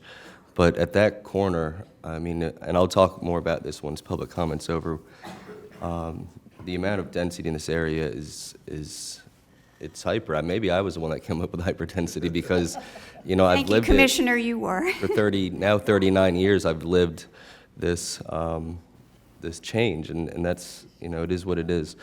But what are the impacts of having this massive 4-story building in the line of sight of everyone around to the north and to the west and to the east? I mean, does it change the character of the area? Mm-hmm. That is the compatibility issue, exactly. Has nothing to do with workforce housing units or rental property. I've advocated for that my whole life, and I welcome that. That isn't the issue, and I resent being portrayed that way. But it is that 4th story. It's the way that it would be viewed. And again, if you see the map, you have to understand the other potential for development in that area. We already, Cobra will be hearing something just north of Valencia Shores on the west side, on the Jack Rabbit property. Yeah. There are going to be workforce housing units in there, single-family homes, and we welcome it. We embrace it. We are not saying we're NIMBYs. We're asking you to please apply the same reasonableness with density that you just did on 441. Thank you. Barbara? There is a balance here between going vertical or going horizontal. And if we go to 4, obviously there's more space on the ground to be able to give more room, and I guess as Ms. Morton did her calculations, it's 250, 300 feet away from the people in the south. So there's a give and a take here.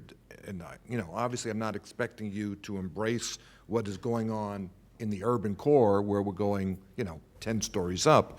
But there is a balance here. You either put it on the ground or you go up and 4 stories again. I understand your point, but at some point, we have to grant that if the math doesn't work as you spread it out across the property, going vertical can answer the need for the density that's needed to be able to do the workforce housing. I mean, everything is, it's not just isolated issues. Nothing is isolated, Mayor, and I appreciate your question, but there's an assumption there that I don't accept. The assumption is that there must be 187 units. Okay. I do not consider that a valid or acceptable number. I support workforce housing units on site, but the total project needs to come down in total number of units to bring it at least in line what you just reasonably applied on State Road 7, 441, and that went down to 2 stories. That is the developer we have worked with for 17 plus years on the northwest corner, reasonable accommodations. It's not what we're dealing with on the southeast corner. And I stress again, we have more density coming. I stress again that COBRA strongly supports essential housing, workforce housing units. My community, Villages of Windsor, support workforce housing units, and I personally do. I don't want to be put in that category. We're not going to call you a cave person or a NIMBY or anything like that. I did. That's why I stood up. I was that angry. And we gave you so much time today, you Thank you. cannot complain. And Commissioner Sachs may even give you more time. Commissioner, thank you. I have such great respect for you, Barbara, and I know you worked very closely with my predecessors, and very well, too. I want to understand, and there's no more progressive person I've met at COBRA that has your commitment to workforce housing and other issues. So that's besides the point. Let's take a look at 4 stories. 4 stories would be contrary to what the neighbors want because, and I'm gonna let you finish the sentence. Why no force? Because there is nothing of that build out in the area. It would be a precedent that we're afraid could be compounded in the future. So the issue is not that you would see the 4 stories. Well, you would from Hypoluxo. Okay. But would any houses in the area or any residences in the area see the 4 stories? And I may not be, should ask you, maybe I should be directing this to the planner, but I want to know, because we don't have to go 4 stories, we'll go 3 stories. Go 3 stories. Everything lessens in terms of, first of all, the amount of money that a developer makes is compounded when they add another story, but sometimes what they should do, and we should require it, put better beautification around the area, or better buffer, better trees, things like that, that we can sweeten the deal, so to speak. So I'm trying to, I want to really make it very specific as to why that 4th story is contrary to what the residents. May I, Commissioner? Again, the other 3 corners are 37 acres, 38 acres, and 40 acres. This is 11.84 acres. When you look at the squared off piece, it's about 10 acres. That's where we're talking about an unusual, an unprecedented precedent. Okay, I understand. If they went from 4 stories to 3, and maybe took a little more space so that they have enough units to sell, enough units for marketable issues, would that be acceptable, Barbara? Ms. Roth, what do you think? The issue of enough units to be marketable is not, forgive me, it's not my problem. And frankly, Commissioners, it's not your problem. I feel like I am reliving with Bert Aronson sitting here. He's in every seat right now. I have to say, because he said to me 17-plus years ago, "Young lady, could you explain that?" And I said, he did, and I wasn't young 17 years ago. And I said, with all due respect, commissioners, it's not my job to provide the bottom line financially for the developer, nor is it your job. However, to this commission, I say I understand that in all of those intervening years, the political and the necessary human need for essential housing changes the landscape. For that reason, we accept more density. We have all come a long way in those years, but not to the point of hyperdensity as coined by Commissioner Kerner. Thank you. Snob zoning, you got hyper. Okay, so three bringing stories. it down, So bringing three it down, stories. yes, but bringing it down and still having 187 units, not acceptable, I fear. Yeah, but that would be the main issue, is the 4 stories to the people whom you represent today. Absolutely. The two issues, the compatibility is a fuzzy issue because it's easily picked up as a NIMBY issue. It's not. It's compatibility because of that 4th story, and it's compatibility because of that very high density. Those are the two issues that make it incompatible for COBRA. Thank you, Barbara. And Thank I you hope for- you, even though I'm not the poster child for Cobra, I think you will agree I gave you a good deal of time to make your I point. greatly appreciate it. Thank you so much. Commissioner Marino, you are recognized. I have a question for staff, and is this the appropriate time? Absolutely. Thank you. Okay. What's lost in all of this is the building height, not the stories. Okay? So if it's conditioned that the 4-story building is the same height as the 3-story building because it would have a flat roof versus a pitched roof, I would think that would satisfy a lot of this discussion. That is certainly a condition of approval. If the board wanted to put that in, we could add that as a condition. Thank you. Is that actually factual? Are the difference between a 3-story building and a 4-story building, what is the difference in the envelope of that building? So I'm trying to go through our Unified Land Development Code is pretty lengthy, so I'm trying to find the exact feet allowed based on that.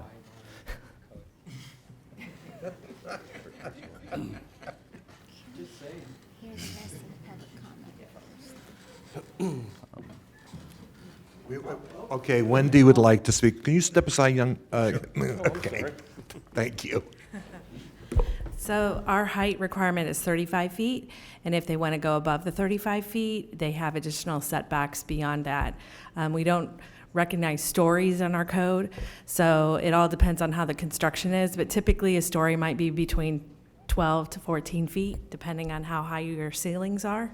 But yeah, 35 feet is our height, and then the additional setbacks kick in above 35 feet.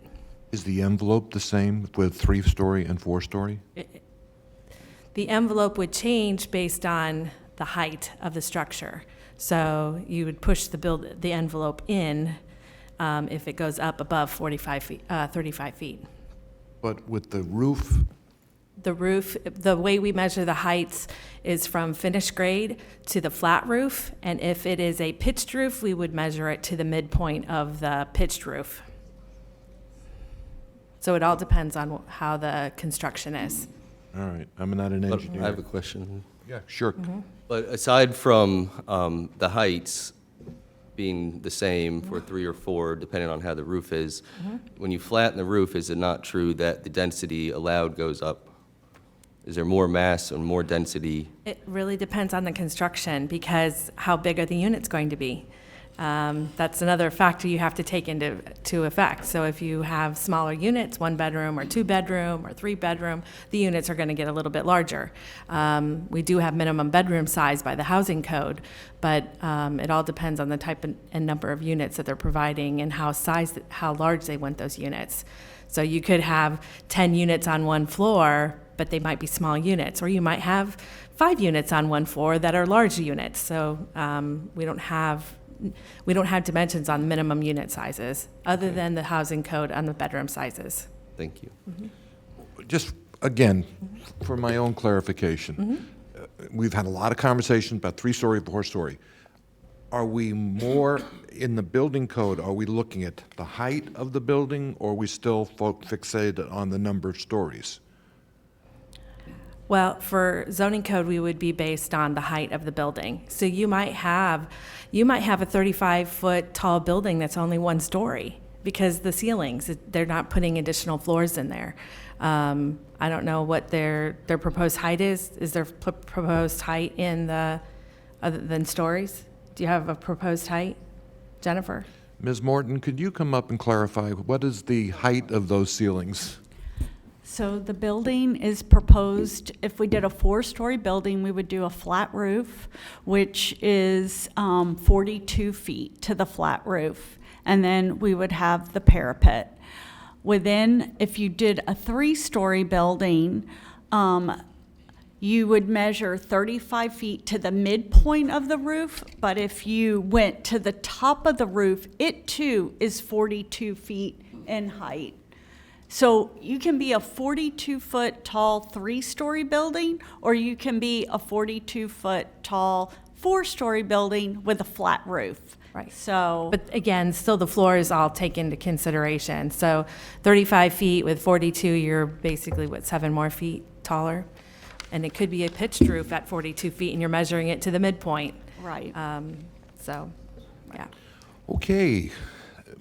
Commissioner, you had your light on. Did you get your answer? No, I think this is a good conversation, because we because, look, I have an old house. We have small ceilings. In fact, they're really old. But if you have a high ceiling, as in some Boca houses, then you're going to have a higher construction. So this is something that maybe we need to review, because I think it's important in terms of density, which is a good word now. Now it is a good word, so that we could possibly put a little. We could have more folks living in an area without having to have that serious impact on the community. So this is a good conversation. Thank you. 6-foot ceilings. Yes, it's flat roofs. Ask King's Point. Yes, sir. We're going to Mr. Brooks? invite you back. I hope you ask me questions, because I'm going to need some time. My name is Ed Brooks. I am a director of Valencia Shores. I represent about 2,000 resident voters. Just to begin, I am very offended that somebody would say that we were against rental properties. I don't know who that lady was. She's never spoken to me. I don't think she's ever spoken to anybody in our neighborhood. So I find that offensive. It's never come up in any conversations with the developer. We are all for the development of this corner. We've never changed our position. All we've ever asked was to be treated as fairly as everybody else in the neighborhood. Just to touch on something out of context here a little bit, the problem we have with the 4-story building, if you could picture, and maybe I'm a 5th grade education, the difference between a 42-foot, you're looking at a peak, or else you're looking at a 42-foot wall. So visually, there is a big difference between those two visuals. So if you can picture that, that's one of the reasons we're against the 4-story building. The other reason we're against the 4-story building, there's a vacant piece of property that this particular developer owns the rights of egress to, I believe, on the flag. If you approve a 4-story building on this property, we're going to be back here a year or two later where it's going to be all 4 stories being requested on that piece of property, which abuts Valencia Shores. So the precedent is not going to be a good one as far as our residents are concerned. Basically, I kind of wish we were dealing with the Brentwood developer, because we have not really been, we're kind of like the odd man out. A lot of the slides that you saw were a little misleading. Yes, there were presentations to us, but I've learned in this process there's a big difference in being engaged with the residents and presenting a no changes allowed presentation. You are seeing a presentation that you saw months ago. 0 changes, 0 interaction. When they're talking about the setback, excuse me, changing from the aggregate living to the new project, it was kind of implied that, well, that was because of giving Valencia Shore something. No, in the minutes of the last meeting, the congregate living was taken off the table because the developer said it wasn't financially viable. The new plan really had nothing to do with any appeasement to our citizens. In fact, this is the third bite of the apple. This particular property, the land use was changed to go to a school. Then it was changed, because that didn't work out, to go to congregate living. Well, that didn't work out. Now they're back again, wanting it to be changed again. We have no issue with the rental being built. But Your time has expired, but Commissioner Kerner has a question for you. Okay. Thank you, Mr. Brooks. Can you put up that slide that was last referenced, I think, by Barbara Roth, that had an overview of the, there it is. So obviously the application site is the one in red. Yes. It says CLR2.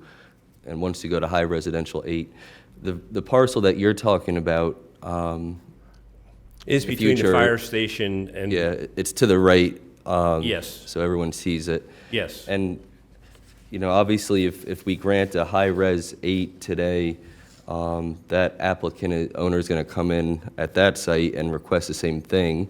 And I've done the calculation. Actually, Dan Ackerman White did the calculations. That's a 15-acre site, and so that's an additional 237 units that, if the board blesses this high residential 8 today, you know, there's an implication that the board's going to do it again. So is that the parcel that you were talking about, the collective density? Absolutely, Yeah. because right now we're looking at 15 units per acre if you take the whole property, or buildable, it works out to be about 19. Across the street, where Ms. Morton superimposed a kind of a misleading slide, yes, that little wedge of what she was showing you, there's a lot of units there, but that's 40 acres. It's only 10 per acre. We're looking at the low side on ours at 15. The Well, high side, practically 19 acres, Well, or 19 if- units per acre. yeah, I'm just using Right, the I gotcha. county's measurement, but it's 19 on that 10 buildable acres. We just want to be treated fairly, and we have not been engaged in this process. And this is not in our backyardism. We want something to be built there that is compatible with the rest of the area. We just don't feel a developer should have the final say on whose backyard something is being built. We should. That's really up to you. And as Ms. Roth was saying, it's not our responsibility to make any project financially viable. That's not what you were elected to do. That's not what I'm here trying to represent. We want to be part of this process. We wish we were engaged. Yes, we were talked to. We were talked to. And you didn't notice any other developments that they spoke to that are also around this area. I don't understand how one developer can get so engaged and work with the people, and on the other hand, we're just basically being pawns in this whole process. Thank you. Thank you very much for your time. Thank you very much for yours. The next speaker? Are you, Rupera? Rupert. Rupert, I apologize. Well, you're next, sir. 3 minutes. Mr. Mayor, Vice Mayor, County Commissioners, good morning. Thank you. My name is Rupert Connor. I live at 6652 East Calumet Circle, which is just north of here. I am the president of Sherbrooke Homeowners Association. Sherbrooke Estates is a community of 165 estate homes set on a little over 500 acres, located less than 1 mile from this subject property. I'm here today to express my community's objection to this proposed development and stand in solidarity with our neighborhood communities and COBRA. The reason for our objection is that we consider the proposed unit density to be excessive and not in keeping with either existing community character or the proposed future land use plan for the county. Why do we have to convert all grass to concrete? This is rural Palm Beach County. There is no public transportation in this quadrant.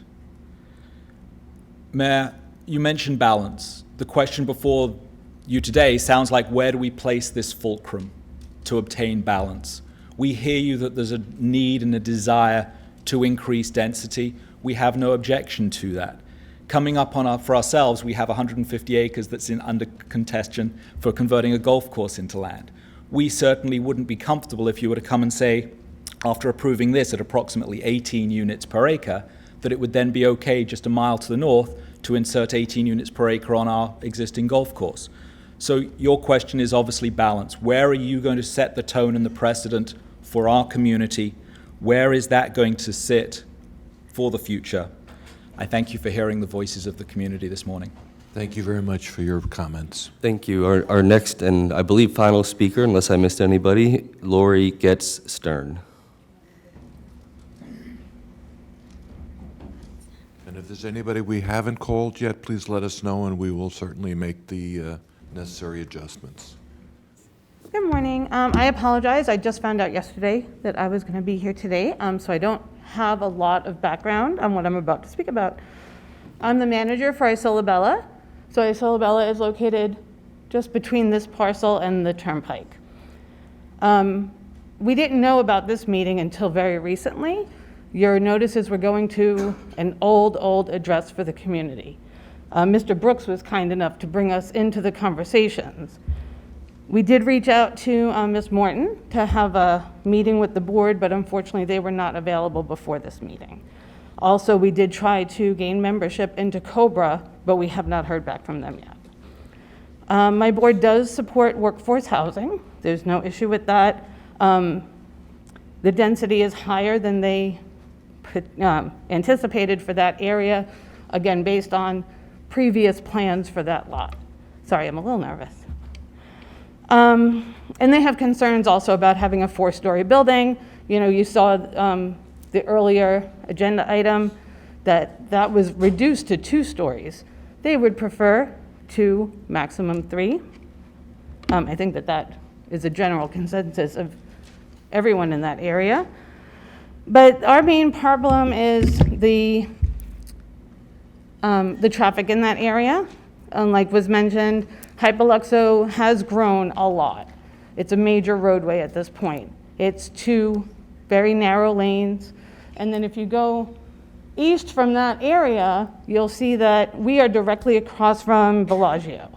Our entrances are just slightly off kilter, and it's a very, very tricky in and out. So I've only managed this community for about 9 months. In that time, I have helped investigate 2 hit-and-run accidents at that intersection. One was a small child on a scooter, and one was a gentleman on a motorcycle. So we're talking about adding, hundreds of, more cars in and out of that, small area there. And then again, if that parcel right next to it gets developed, there's going to be, exponentially more traffic. So, again, we support workforce housing. We would prefer a 2 or 3-story maximum, but we desperately need traffic control there, traffic light there, and turning lanes into both of those communities. When you come westbound over the turnpike, you're coming up and over, and then immediately making a curve. And it's super dangerous, and people are flying on that stretch of road there. And then again, coming up to the Publix, people coming out of there, it's another really curvy area. I was gonna say tight curve, but that's a bit much. But yeah, it's a dangerous area, and there's gonna be a lot more people using it. Thank you very much. We appreciate your comments. Commissioner Kerner. Thank you, Mayor. Is now the appropriate time to make motions or give my comments? I think we should have a little more conversation before we make a motion. I see Commissioner McKinley would like to be heard. But this is that time period. We're ready to adjudicate We're in it. that period. I mean, if you want to make a motion, I'm not going Yeah. to say it's out of So let me just start with some quick comments, and all of you know me to be someone that wakes up every day and tries to give the most deference to the district commissioner and find a way forward in balance. And so I'm not the district commissioner here, but I used to be for about 5 years, and in addition to that, I've worked on these land use applications in the area for the past 5 years as well, and particularly this one. This is, I think, the third iteration or bite at the apple. And so I hope you'll give me a little bit of deference in that regard. Also, I mentioned earlier in my comments that Hypoluxo Road is currently where I live, and it's where I was born and raised, and so I'm intimately familiar with this corridor leading all the way to the interstate and beyond. And additionally, I live right off that map to the east, and so I drive this stretch of the road every day, and have done so, as Dan Ackerman White has done for much of her professional life, living just to the west of there. And I did coin the term hyperdensity, I guess, but that's because that's what it is at this corner. We talked about a lot about balance today. I brought up earlier that the parcel to the east would have 237 units, but if we look at what's already approved, there's 282 units approved to the northwest. There's 400 units approved to the northwest, right at that intersection. There's 132 proposed north of Lantana, west of State Road 7. We talked about Jackrabbit, I believe, and that has 131 units. And understand, this is an enclave of Palm Beach County. This is not downtown West Palm Beach.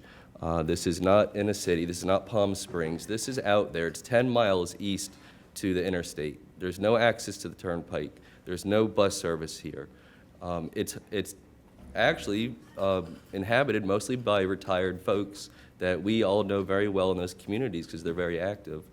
And this is highly inappropriate, but what's also inappropriate is that this was before us before, and y'all gave me some deference then when I said, you need to go back and work on this.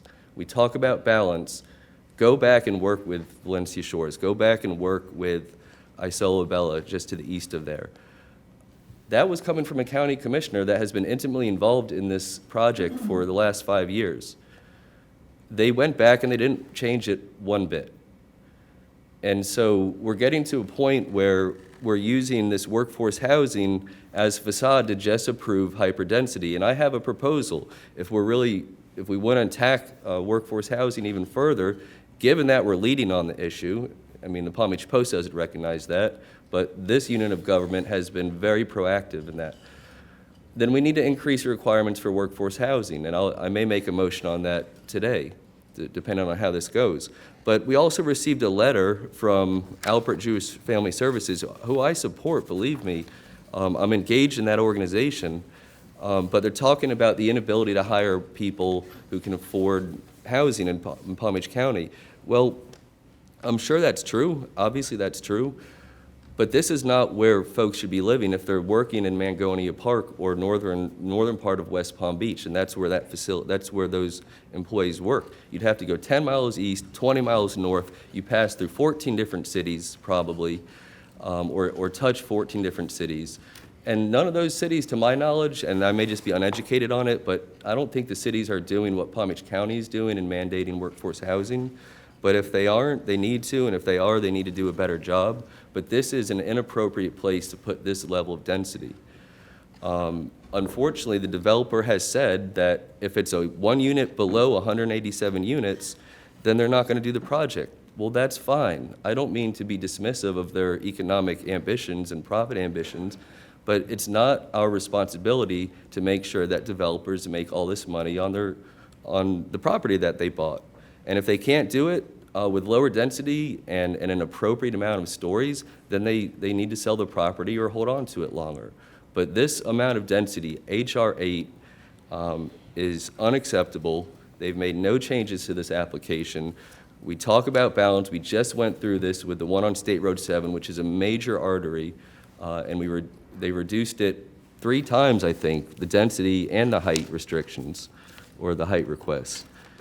And that's how it should work, and that's not what's happening here today. And so COBRA has organized, and we've told them year after year that we appreciate their input, that we Obviously, sometimes we disagree, but that we rely on their input and collective voice and will to find that balance, and that hasn't happened here. And so, given that, I'll make a motion to deny the land use application. I have a motion to deny. Do I have a second? I have a second by Commissioner Bernard. We'll continue our discussion. Commissioner McKinley.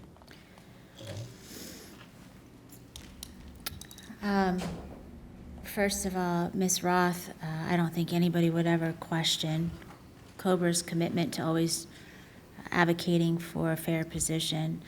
I will tell you from an RARSKR@hotmail.com.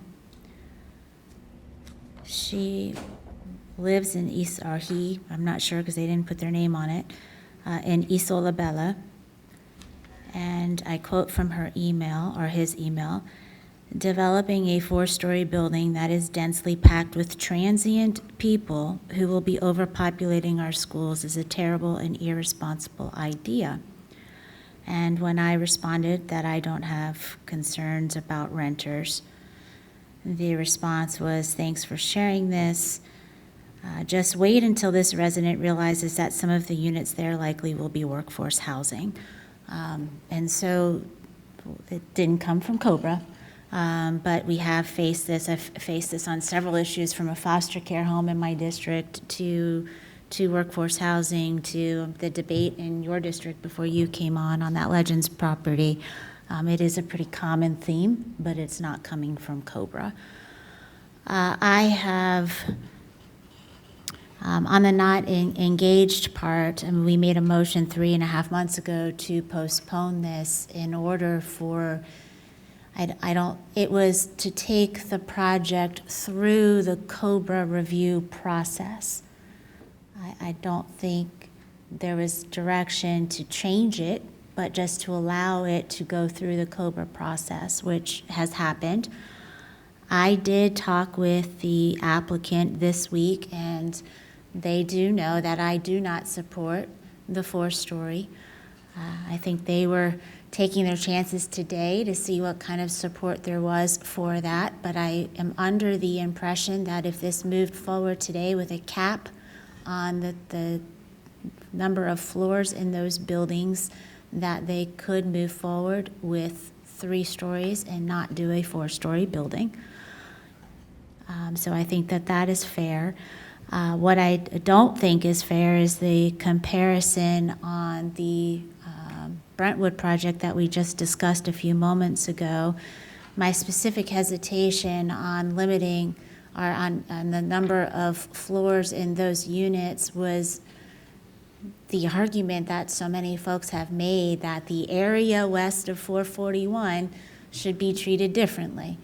And so that and can't bring it back in and say it's on a corridor, it should have been considered for something higher. Had that been on the east side of 441, I probably wouldn't have had a problem with it. But recognizing that we need to transition these types of developments in and be a little bit more reflective of the communities in which they are being proposed, that is why you saw on the west side of 441 my support for a limit to 2 stories, and they've decided to do townhouses with those. So if I think the applicant would support the limit to 3 stories, Ms. Morton, Mr. Mayor, through you, if Ms. Morton can answer that question. Yes, we would, for support for the transmittal, we can go to 3 stories, but we need to keep the 187 units, so. So I would offer a substitute motion to transmit the Villages of Windsor SE residential amendment with a cap that the buildings exceed no more than 3 stories. I have a motion by Commissioner McKinley to substitute for Commissioner Kerner's motion. Do I have a second? I have a second by Commissioner Marino. Further discussion? All right, clerk, please call the roll. Commissioner Marino. This is 3-story cap. This is on the substitute motion of 3 stories. This is the substitute motion. Yes. Commissioner McKinley. Yes. Commissioner Sacks. Yes. Commissioner Bernard, Yes. Commissioner Kerner, No. Vice Mayor Weiss, Yes. Mayor Weinroth. Yes. 6-1. Okay, so I think we have given a message to the developer. We need to do a little more work on this. We thank the residents, we thank Cobra, and I think we are ready to take our final comments and do our final lap on this meeting. Assistant County Attorney. I'm sorry. Comment. I saw the light. I didn't realize it was... I'll just be real quick before we move off this particular topic of workforce housing. Mr. Rutter, if we could give some direction to our Public Affairs Department to consider putting together, there's a lot of television programming that Channel 20 does and public service announcements. We need to do a little bit better job advertising exactly what workforce housing is and the families that we are catering to, so that we can get rid of that whole transient type of argument. Thank you. Understand. Okay, Assistant County Attorney. No comments. Very good. Planning Director. 3, but I'll be very brief, I promise. First, I just want to thank planning staff. A lot of time and effort goes into these hearings, so I just want to, you may see me and some others up here, but there's a lot behind the scenes. Also wanted to, you know him, he was in the zoning division, but Jeff Gagnon is the fairly new Deputy Planning Director. And last, I know Commissioner McKinley will have more hearings, BCC regular and zoning, but this will be the last BCC comprehensive plan hearing. So I wanted to thank you for your 8 years of service and all of you for the service and everything you provide for the county. But I just wanted to wish you the best in your post-elected time. Thank you. Zoning Director. Okay, Executive Director. Yes, thank you. So I just want to chat a little bit about the commercial vehicles, particularly in the acreage that has been brought up. We've got quite a number of code enforcement cases pending. They've been pending for a couple of years, frankly, and we put them on hold. So when we were looking to see how we could get these trucks permitted out there by some sort of overlay or zoning, the first thing we did, or we were asked to do, is contact ITID, Indian Trails Improvement District. They are the ones that actually have jurisdiction over all the roads out there. And my question to them was pretty straightforward. Were the roads designed, built, and maintained to handle this kind of traffic with these commercial tractor-trailer type situation? They came back with an email, which I've left a copy in all of your, at the dais for all of you to take a look at. And they came back suggesting, no, the roads are not, and they do not wish to have these types of uses out there because it will change the essential character of the neighborhood from a neighborhood/equestrian area and now to allow these commercial type trucks. So that's kind of where we are with this. Zoning staff is here to answer any more questions, but we're kind of at a stop because they have the jurisdiction of the roads. They don't want the trucks on the roads. So frankly, from a staff perspective, obviously the board can direct me to do whatever you'd like me to do, but we have nowhere else really to go with this matter other than special magistrate hearings. A couple things to bring up. This use has not been allowed for over 30 years out there. It's not something new. And in fact, there's a lot of misinformation out there, and Lisa can jump in, where people are saying we've changed the rules out there and become more strict. It's actually to the contrary. We've actually lessened the strictness out there with regard to these trucks. It's just natural occurrence. More people are moving out there. More people are seeing these things. More people are turning in code enforcement complaints. So, and the vast majority of the cases that we have, the houses were bought in the 2019s, 2020s, and like I said, this rule has been around for over 30 years. So that's where we are. If you have any questions, we have zoning staff here to answer any more questions. Commissioner McKinley, did you want to respond? We've had a lot of residents here who have been waiting very patiently, and I'd ask if there had been any public comment cards. I don't think we have any more public comment cards, do we, Mr. Kerner? Okay, Commissioner Kerner? You don't let me give you the What? All right. Mr. Mayor, I would ask that we give some respect to them. They've been waiting quietly. We called them and let them know that this was coming. They've been given the ability to speak at previous meetings. I don't think it's that many that are looking to speak this morning. We give them an opportunity. All right, bring these cards up. Let's see what we got here. And they could have put a card in under 4D1.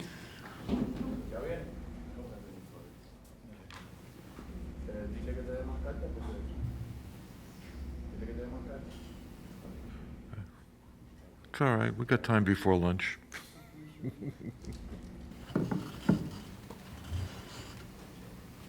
And this is on the issue in the acreage as far as the commercial vehicles, am I assuming? No? Yes? Yes, it's a specific agenda item. It's 4D1, and it's been advertised to follow up to commercial vehicles and residential presentation from May 25th. You have an agenda I don't have. I had All stated right. September 1st. Let's go ahead and call them. Our first, Yeah, I was just going to note, the agenda was posted online. However, as far as the comments are concerned, the statute requires comments on what are called propositions before the board, and those are things where the board takes action. Comments may or may not be considered. However, I leave it, it's to the discretion of the mayor to. Sure, and I thank you for that. And so, was there an amendment to the agenda that we didn't incorporate before? I don't know, it's on my agenda, and we had given staff direction to work on creating an overlay after getting cooperation from the Indian Trail Improvement District. So the item before us would be whether or not to have staff continue preparing an item. All right, we're just having a little kerfuffle here because I don't seem to have that item on my agenda. Mr. Mayor, I think the issue might be the agenda packets that we have were prepared probably before the agenda was updated with All right. with the addition of that item. So, is it, I don't know the exact date. so, We prepared the original agenda in early August, and then we sent out the final agenda, I believe, a week ago. all right, so it's the Assistant County Attorney's position that the agenda that we approved earlier included this item? That would be correct. That was the Okay. published agenda, yes. Okay, fine, then we don't have to amend the agenda, it's on the agenda, and we will now entertain the public comment. Commissioner Sacks, did you want to be recognized? I agree with you. Okay, Let's hear, very good. let's hear what they have to say. Okay, very good. Commissioner Kerner, let's,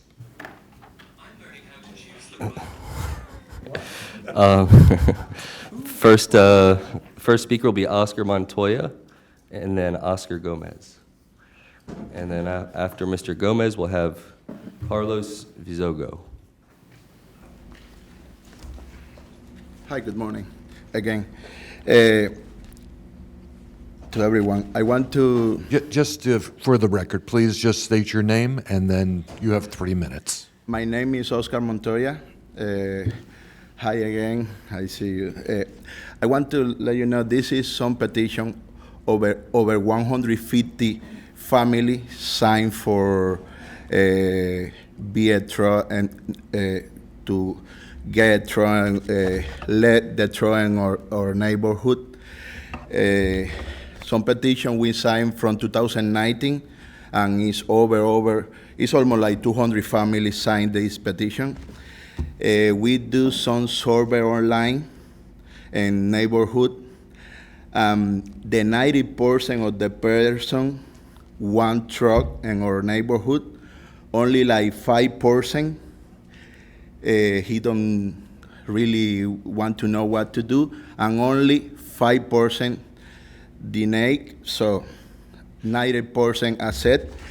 I go to motor vehicle to ask about the truck and the road, because Lula that is the main concern in the case.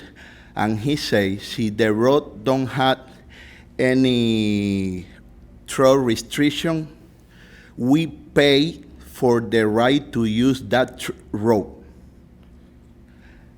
The registration, the one truck, is about 30 cars. So one truck pay like the amount of the 30 car for use that truck. And I don't know other tax, road tax, and something we pay for. Something more.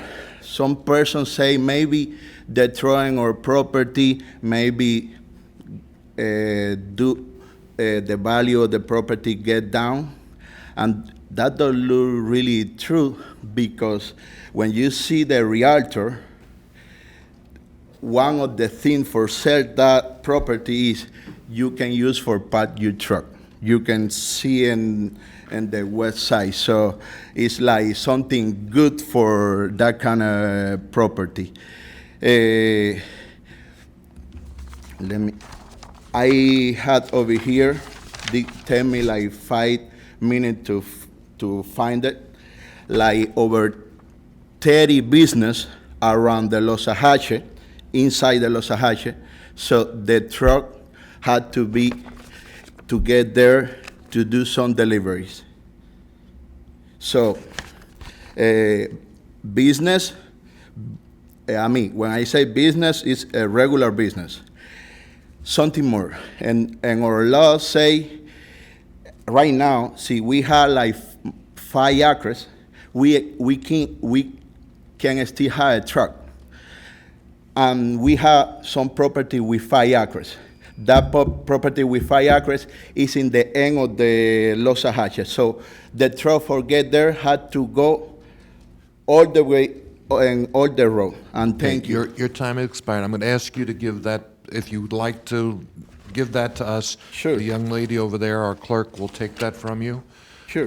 My only comment is, it's a residential area, and I mean, that's what we're dealing with. And I understand it's only 5 people, but when someone moves into an area, they have a right to depend upon the zoning to protect them, and I think that's what we're dealing with now. And we're not going to debate it. No, it's fine. I understand that. Right. Only I want to say is agriculture too. I got proof too before this. I got one inspection. We supposed to be less. Sorry, I'm gonna say in Spanish, my English. Nos dejaban tener camiones. Tengo pruebas sobre eso antes del 2018. Who's going to help me? Since 2018, they'll let you have trucks, and he has proof that we could have the trucks. We found the proof. All right, would you please come to the microphone, and I'm going to let you translate for him. Nothing of your own, just to I know. And just translation. Yeah. He was saying that since 2018, we could have 2 trucks per property, and he has proof of that, and he can show that, because we keep being told that that was never established, like we could never have the trucks. That's not true. We have the proof. We found the proof. Okay. Leave your paperwork with the clerk, and thank you very much. Commissioner, would you call our next guest? Oscar Gomez, followed by Luis Nunez. Is Oscar Gomez here? Pass. Do you want to speak? Okay. Sorry, it was clicked correctly. Renee Hamilton, and then we'll have Luis Altaro Nunez. And I'm going to ask you to take both sides. Please identify yourself, and you have 3 minutes, and pull the microphone down. I'm short, sorry. I didn't plan on speaking today. My name is Renee Hamilton. I live in the Loxahatchee acreage area. I've lived there for 25 years. I wanted to actually maybe comment on something that this gentleman here had said, is that the Indian Trail Improvement District had notified that the roads there are not made for trucks. Where we live, we happen to live 180th and Temple, and those roads are traveled heavily by trucks. Those trucks are not from the residents, those are from the farm that approaches on 180th. So that area has been an agricultural area for many, many years. There has been increased development in that area where it is much more residential now. But the people that moved out there have moved out there to have horses, trailers, ATVs, airboats, swamp buggies, things of that nature, and to live a much more rural life, so far more than the suburban rural area west of 441. So we are quite a ways out, and we have this community where we have an acre plus per person out there. Indian Trails Improvement District, I think, is misrepresenting what the roads have been maintained for. Their equipment that they use on those roads, the dirt roads specifically, to maintain the roads, weighs more than what a tractor trailer weighs. I personally do not have a tractor trailer. I don't have any of these type of vehicles on my property, but I am not concerned with my neighbors who do. So they have 4 or 5 trucks. I moved out there for that. There are homes out there that may be pigsties, though I would prefer for the zoning department to focus on cleaning up the pigsties rather than harassing my neighbors who have equipment, trucks, ATVs, recreational vehicles that they're maintaining nicely in their well-kept homes. Many times the image of us out there seems to be that we're total rednecks and dirtbags. That is not how we live, okay? I have a nice home. I have an $800,000 home out there on 1.25 acres, and my home is well-maintained. I have landscaping, I have lawn service, I have pool service, just like the rest of the people in the community. So I think it's doing us an unfair justice because we choose to live a rural life, that we have to be set into this residential community, and now we can't have trucks and trailers of those things. When we moved out there, we knew it was available, we knew it was allowed. We were told by our realtor 25 years ago, just like these other folks were told, that it was allowed. And now maybe there's some simulation that those regulations are being more enforced now, but I don't think that the residents should be penalized. I don't think the truckers should be penalized. And I think that the board needs to have an open mind about what we're doing out there and how we live. Thank you so much for your comments. Please, no. And no one's calling you guys rednecks out there. Commissioner McKinley? That's okay, I'll wait till public comment is complete. Okay, very good. Luis Alfaro Nunez does not wish to speak but supports the movement. We have Ryan Becerra. Do you want to speak? No Okay. speak, okay. We have Billy DeZama. After Billy is Elias Regalado.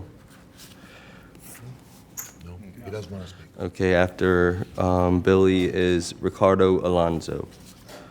And then, Alonso, are you available? Mr. Alonso doesn't appear to be here. all right, Ricardo Alonso doesn't want to speak, then he does. Okay, and then the final speaker will be Natalia Melian. All right, so, did you fill out a card?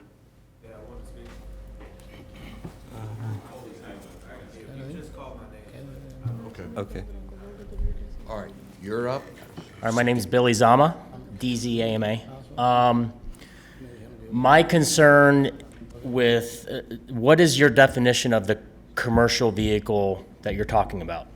Is it only semis and dump trucks, or what? Because I'm an electrician. I'm going to ask you to make your presentation. We're fine. not going to get into My that. concern is when all I'm reading is commercial vehicle, and I feel that affects me having a small business in Palm Beach County, where I spend thousands of dollars on permits, I spend thousands of dollars on my property taxes, whatever.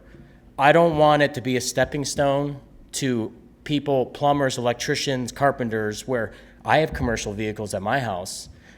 How is this going to proceed in the future, where I feel like it's a stepping stone? I understand you guys said it's already in the rules, but I feel like if you slap the dump trucks and the semi guys who are just trying to make a living and supporting where they live, if you get them and then all of a sudden it's like, oh, well, this guy has a company truck at his house, he can't park there. I just feel like this is kind of not governmental overreach, but I don't want it to get out of hand where it's going to hurt people that really are working class. So that's my concern. Thank you very much for your comments. Okay. You didn't answer my question, though. Commissioner McKinley is going to have some comments after all of the public comment. Okay. Okay. I'm assuming that this is going to be translation? Yes, and it's actually, I think you said Ricardo Alonso. He signed the paperwork, but it's for him, so he's Dennis, and he only speaks All right, Spanish. give that's why. us his name so we have it for the Yeah. record. Denis Perez. Can you repeat it? Denis Perez. Denis Perez. Perez. Perez. All right, you, restart it. We're going to give you 3 minutes, but we'll be a little tolerant if it's in the translation that you need a little extra time. Thank you. Yo, dile que yo, la primera vez que tuve, o sea, yo me mudé, la primera vez que tuve eso, el inspector me dijo que yo podía tener ocho You should do this in bite-sized pieces so she vehículos en mi Yeah. casa. So when he moved out here, he was told that he could have up to 8 vehicles per code enforcement for 8 semi-trucks, not commercial vehicle, like actual commercial All right, vehicles. ask him, did he say code enforcement, or did he say the real estate broker? No, code enforcement. He actually got an inspection done at his home, and he has paperwork for that as well. We've been tying pieces together, and we have the record because we keep being told that that was never the case. It was never allowed. But we're starting to get things tied up, and we have people that actually have the paperwork. Ajá. Dile que yo fui, de la segunda vez que tuve problemas, fui a la corte y el mismo inspector y la jueza le dijo al inspector que se pusiera de acuerdo conmigo y que yo podía, y el inspector me dijo a mí que no me preocupara más, que yo podía tener dos vehículos. And then after time kept passing by, he actually got another citation, and then he went to court, and he was told that it was no longer 8 vehicles, that it was 2. And the court actually told him that he could have up to 2. So he had to remove the rest and just keep those 2 in his home. And that has eventually, downgraded to nothing now, without us being told anything.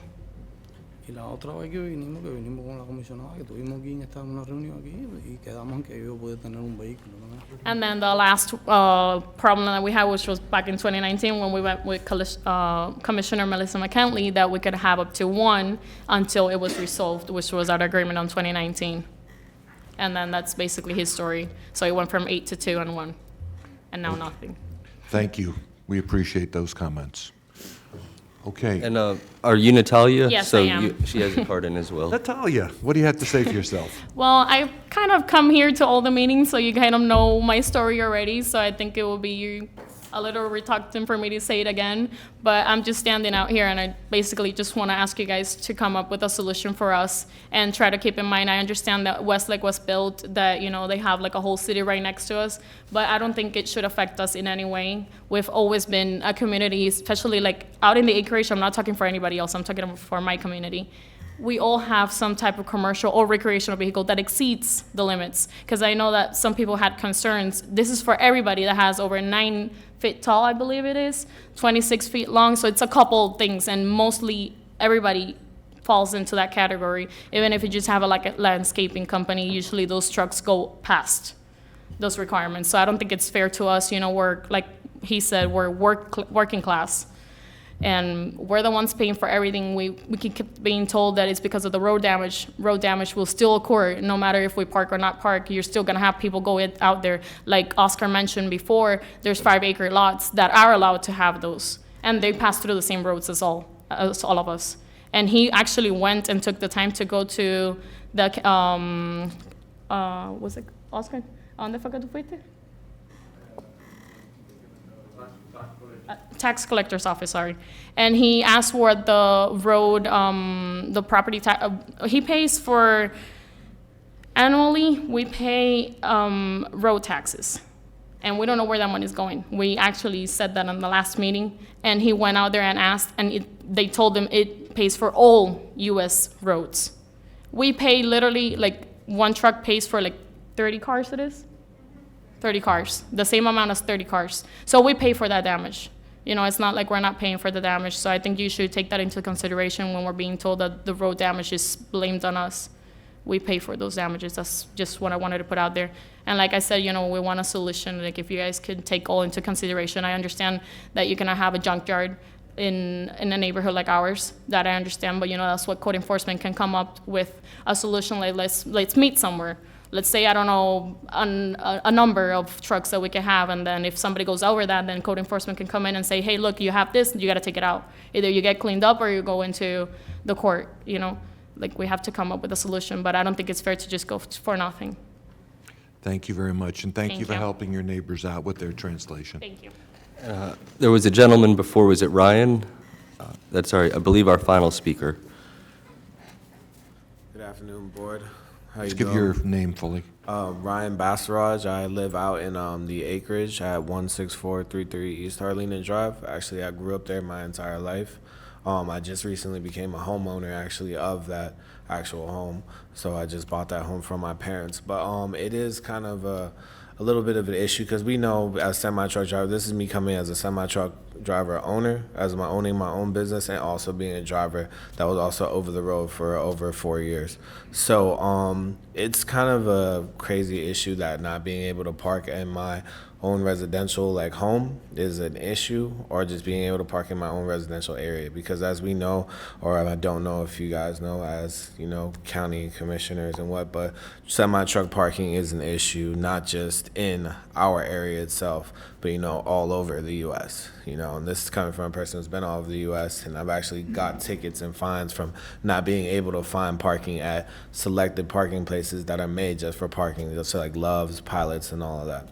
So I think there should be a very well thought out plan or issue, at least for us, because when I come home from driving on the road for months and I'm unable to find a place to park my own trucks, that's an issue.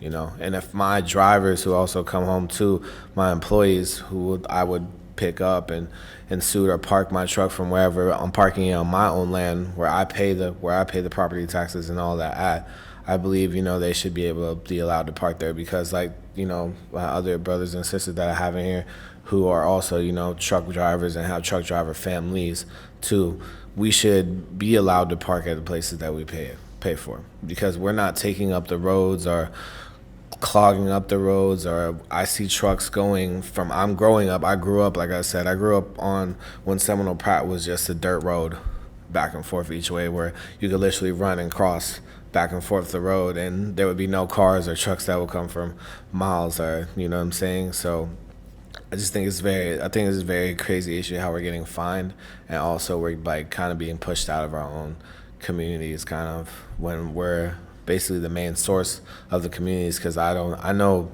plenty and tons of people out there who own trucks and also have like their own trucking companies that they operate from out of their homes and can't find parking in different places. So Thank you so much for taking the time to make your comments.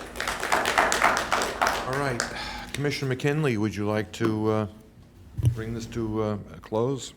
Yes, but first, Mr. Mayor, I would like to ask Planning, Zoning, and Building staff to address what has been allowed, what currently is allowed, and what is not allowed as succinctly as you can. Wendy can fill in the gaps, but one commercial vehicle is allowed per property. In these, and the commercial vehicle is defined as a commercial vehicle up to 12,500 pounds. And that has been in place for many, many years. We date it back, I believe, to 1992, but over that weight has never been allowed. And residents keep coming forward and saying this 2019, 2018 thing.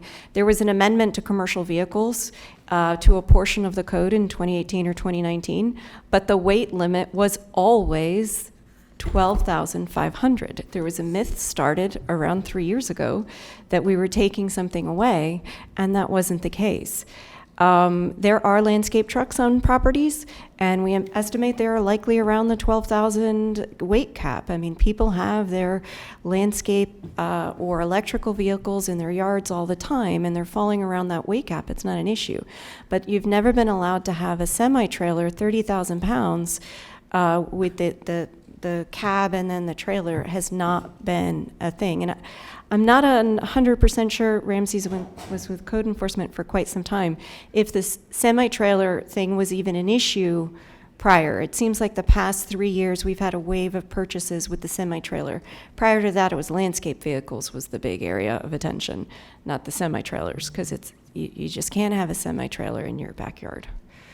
And there's been some comments about ATVs and airboats and recreational vehicles.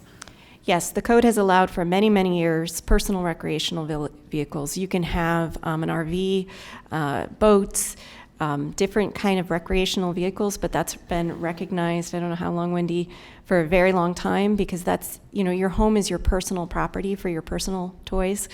If you have an RV or something like that, but that is a recognized allowable use in the code. Is there anything else you want to fill in on that? Just want to add that even in the 92 code, the commercial vehicles specifically exempted out recreation type vehicles. It said for those vehicles used for commerce and trade. And even in 92, we had actually increased the limit. It was 10,000 pounds, and we went up to the 12.5 through an amendment as well. So really, the only restrictions are on the large industrial size and the semi-tractor trailers. Okay, and then, so I hope that answers the question that one gentleman had. I don't know where he's sitting.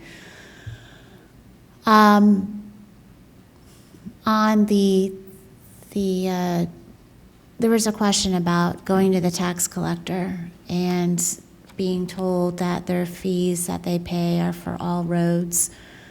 The concern that we're addressing today is from the Indian Trail Improvement District on Indian Trail Improvement District owned infrastructure. That infrastructure is funded by non-ad valorem assessments that are only assessed to the property owners within the ITID boundaries. And maybe traffic can answer this. ITID is not a recipient of any gas tax revenue. I'm sorry, I don't have any knowledge about the gas tax revenue.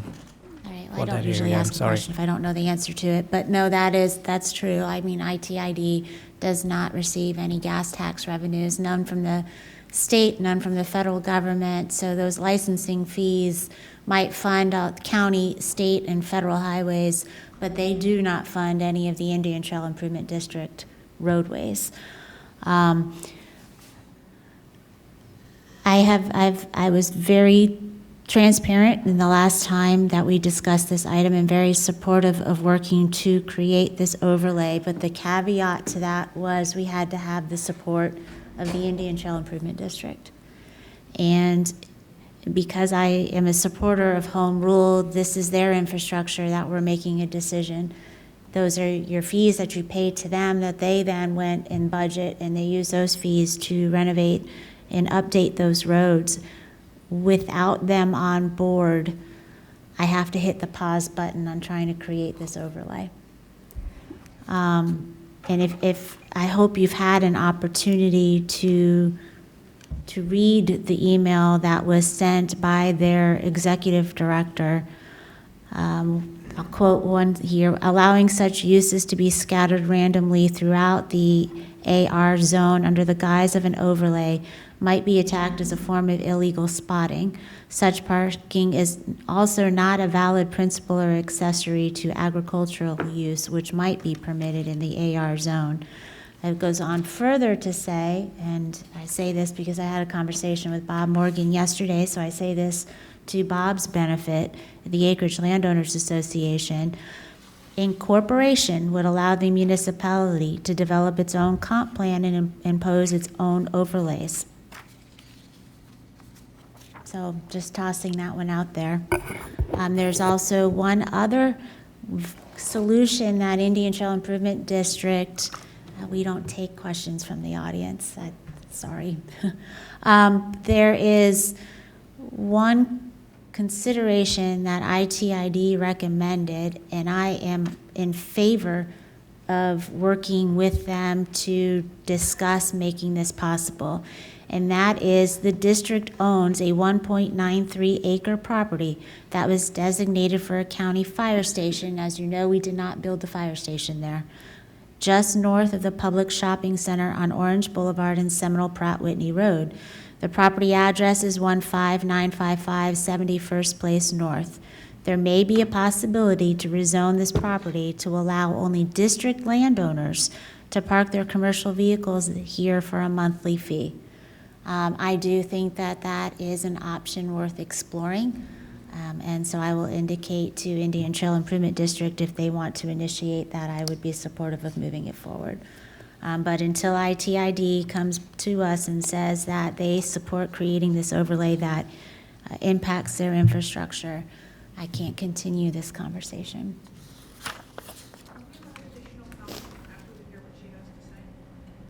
You're welcome to follow me out after the meeting and provide those, but those are my comments, Mayor. Thank you, Commissioner. All right. I don't think we have a resolution to this, but certainly it's something that needs to continue to be discussed, and I think ITID is the one that's going to have to come up with the answer. They're in the driver's seat on this one. It's their infrastructure that is being impacted. It's their residents that are asking them to be lenient on how their activity on their property impacts ITID's infrastructure. They need to respond to their residents and say, yes, we'll go to the county and tell them that we support what you're asking for. And they haven't done that. I mean, obviously, that 1.93 acres might be the answer. It but- could be a piece of the puzzle. I don't think it'll solve all of the problems, but it would be a step in the right direction to providing something. I agree. Okay, Executive Director. No, I think I exhausted all my comments. All right. Assistant County Administrator. No comments. Let's go through the commissioners. Let's start with Commissioner Sacks. What you got to say for yourself? Thank you very much. It was a good meeting. I think that the more we engage with the public, the better our representation is of the county. I'll be gone next week, but my office is open. Staff is there. We've got a wonderful staff. Thank you very much. But I'll be back at the end of the week. Thank you, Mayor. Thank you, Commissioner. Commissioner Kerner? Thank you, Mayor. Given some of the densities that we're approving as a board from a land use perspective, I mentioned it briefly in my comments on the actual item, I think we're giving up opportunities to extract more workforce housing requirements, and since that was the emphasis and focus of this board on the last transmittal, I wanted to direct the executive director of PZ&B. I wanted to give you notice that when it comes back for adoption, I'm going to be asking for increased workforce housing requirements on that project, but I wanted to ask PZ&B and the county attorney's office to help define the boundaries of how much I can change or request from the original transmittal. I know this issue came up a couple weeks ago or last week. So A, I wanted to give some fair notice, but B, also find the legal boundaries of how much it can change between transmittal and adoption. Thank you. Thank you, Commissioner. Commissioner McKinley? No comments other than I think we have some items that will come back after transmittal with the zoning application, so I'm not sure I'm entirely done with comp plan uses yet, but thanks for the nice comments. And to my constituents in the acreage, this has been a difficult conversation, and I'll keep working, and whomever precedes me, I will encourage them to keep working with you. Commissioner Marino? No comments, thank you. Vice Mayor? Thank you, Mayor. I want to thank staff. You guys have had a busy week and but very well prepared and well done. So, and I know, Kevin, there are a lot of people behind you all that put this all together. So please send them my thanks and gratitude as well. Want to wish everybody a happy Labor Day, understanding this country revolves and grows because of labor, and so appreciate everybody and their contributions to making this economically viable community, and everybody putting their labor in. And just as a follow-up to my colleague Commissioner Kerner's comment, and we had at last week we talked a little bit about, large changes coming in between transmittal and adoption. And one of the thoughts I had, and I mentioned it, or we actually had a little brief conversation about it. Would it make sense to consider maybe if there is an expectation or an interest in wanting to make, or staff is recommending larger changes, that we do a workshop in between so that we can see it and talk about it before we get to our meeting at adoption, so. Yeah, and this is something you had brought up at a previous meeting, and just to let you know that we are working on it, is just clarifying with, I can't say clarifying, that word has been used too many times We're not last allowed to week. use it anymore. But better defining within the comprehensive plan where we think areas for higher density are appropriate. But yes, that is something that we are working on, going through changes that the board has already made to address infill and redevelopment, but also additional strategies. And then once we have that baked a little bit more, I think a conversation with the board is important on that. Okay, thank you. And that's all my comments, sir. Thank you, Vice Mayor. We keep wrestling with workforce housing. We keep on wrestling with this. We keep on talking about not wanting to have too much of an impact on the communities abutting new development, but we need to get our hands around this because we're just not making enough progress. And, you know, we had one of these projects in front of us today, and I understand the need to temper the development rights, but we have given density bonuses. It's in the code. We've said, all right, we're going to give you an inducement to have workforce housing, and then we pull it back as soon as people come in here and they start asking for what we said that they could ask for.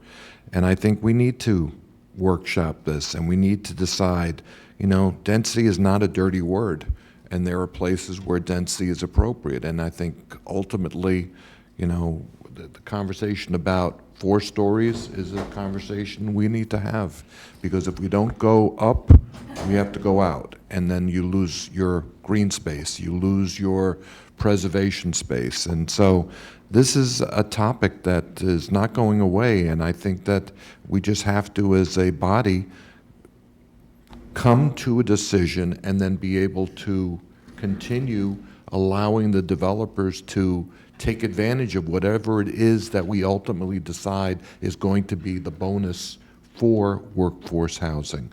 And so, you know, it's not a decision we can make today. I understand your angst, Commissioner Kerner, as you're watching your neighborhood build out and get denser and traffic get more troubling. But the answer is not this ad hoc way that we're handling these things. We've got to have a comprehensive plan, and I guess that's what we were here today to do. I'll recognize you in a second, Commissioner Kerner. I want to wish everybody a happy Labor Day. I will be joining our union representatives on Sunday, as I'm sure many of us will, to enjoy a barbecue with them and thank them for what they do to make this county a great place to live. Commissioner Kerner, I'll give you last words, and then Commissioner Sachs will have the last words. Yeah, I don't need last words, and I'm sorry to distract from your very kind message about our upcoming holiday, but it sounds like there's probably an appetite to have a workshop on the issue, because we all speak a lot about extracting value for our community, and so when we're approving these very dense land use changes, we're not getting enough value out of it for our community. And so I think one of the answers, it's not just do we go out or go up, it's how much do we extract in workforce housing. If we have all these market rate apartments going in and no one can afford them, it's not really helping anybody. So I think we should probably have a larger conversation about a more comprehensive vision, and if it's the mayor's will or the board's will, then we should probably just have a workshop on all the issues that we just collectively discussed. Mr. Rudder is shaking his head yes. I understand, yes, and just as a matter of focus, I think I'm hearing the word something of the intersection of density, increases in density, as well as the workforce housing, and where the two meet in areas, and having the larger discussions and policies we have in place. Love to discuss what we've done with workforce and how we've changed it for density, noting the points about appropriate, potentially inappropriate locations. And which, by the way, Mayor, I think as time goes on, it is very appropriate to constantly reevaluate what our impositions and our controls are. And so it's been a while since we've done that. A lot has changed since then. And I think there's a lot of appetite here on this board to really attack the problem further. Thank you. Thank you, Commissioner. And Commissioner Sachs, we'll give you the last word. Thank you. I absolutely agree with the discussion today. And direction to the board, if I could, if we could engage the cities, because so much of the development that brings in workforce housing deals with open spaces. And I think that we need to engage the cities in the reurbanization of some of our infills and areas of the cities where transportation is available, work is available, and I know this is being done in other counties. And part of our discussion for the workshop, if we could get a little direction from the staff on how we can bring in the cities into this discussion. Thank you. Thank you. I see Mr. Radcliffe has left, but I'm sure that he's listening up in his office. Okay, that being said, everybody have a great Labor Day weekend. We are adjourned.